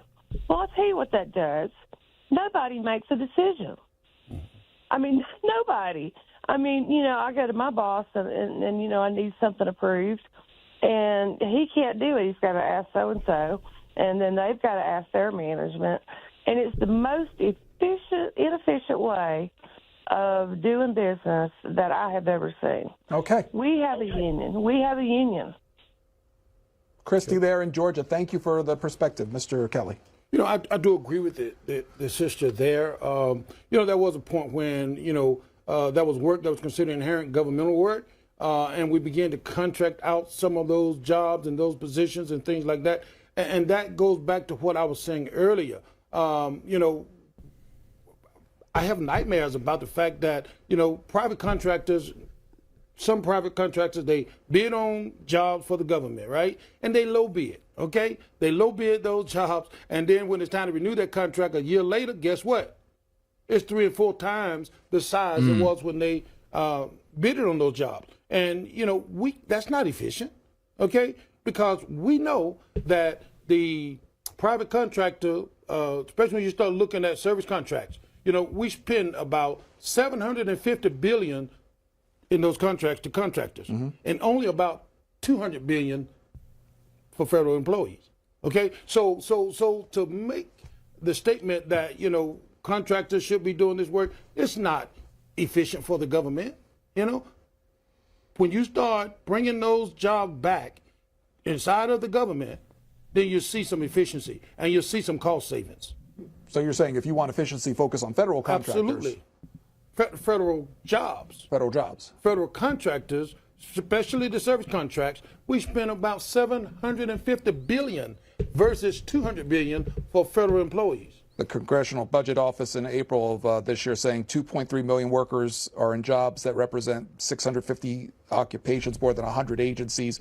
And to your point, in FY 2022, $271 billion spent on compensation when it comes to those employees. Yes. How are they compensated compared to the the private sector? Again, we are about the pay gap is about 24%. Private contractors get paid 24% more than federal employees. Okay, and as I was saying earlier, we're trying our best to close that gap. We are constantly encouraging the administration, regardless of which administration it is, that we need to close this gap. And so that's another good point. The idea that federal employees are costing the government so much more money is really, again, belied by the fact that federal workers make less for the same work as private workers do in the same kind of field. So, and I appreciate them bringing up the contracting situation. And, I saw that with Huntsville City Schools when they outsourced jobs. Of course, it was to save money, quote unquote. Right. But it never actually saved money. The employees themselves were paid worse. That's true. And so there was some savings, potentially there, but you have to factor in the middlemen. Yeah. The leeches at the top. Right. The people who don't actually do the work, like Elon Musk. Right. The people who own the temp staffing agency were getting their cut. Yeah. And so it did not actually save money. It did reduce the quality of services that was being provided to the schools. It also made it harder to recruit and retain people in these positions because, lo and behold, turns out when you take away what meager benefits the public sector has in terms of, retirement and healthcare and things of that nature, it was harder to find people to stay in those jobs. So it was a really devastating impact on students and educators and the community to outsource these jobs. And it's really, it's mind-blowing to think that this is a model that we want to implement across numerous agencies and occupations and across the country. The privatization just doesn't work for regular folks, but it does make a profit. Yeah. And I think that, Reverend Kelly's correct to point to that. Ultimately, you talk about $270 billion in federal compensation or federal worker compensation. They see that as a big pot of money they want to get their hands in. Right. Yeah, exactly. All right, folks, that's going to be it for us today. Appreciate y'all hanging around. You've been listening to the Valley Labor Report. You can find us on TVLR.fm. Subscribe to our newsletters. You can go to TVLR.fm/donate to make a donation, TVLR.fm/store to buy our merch. We'll be back next week with some more union news. Stay tuned.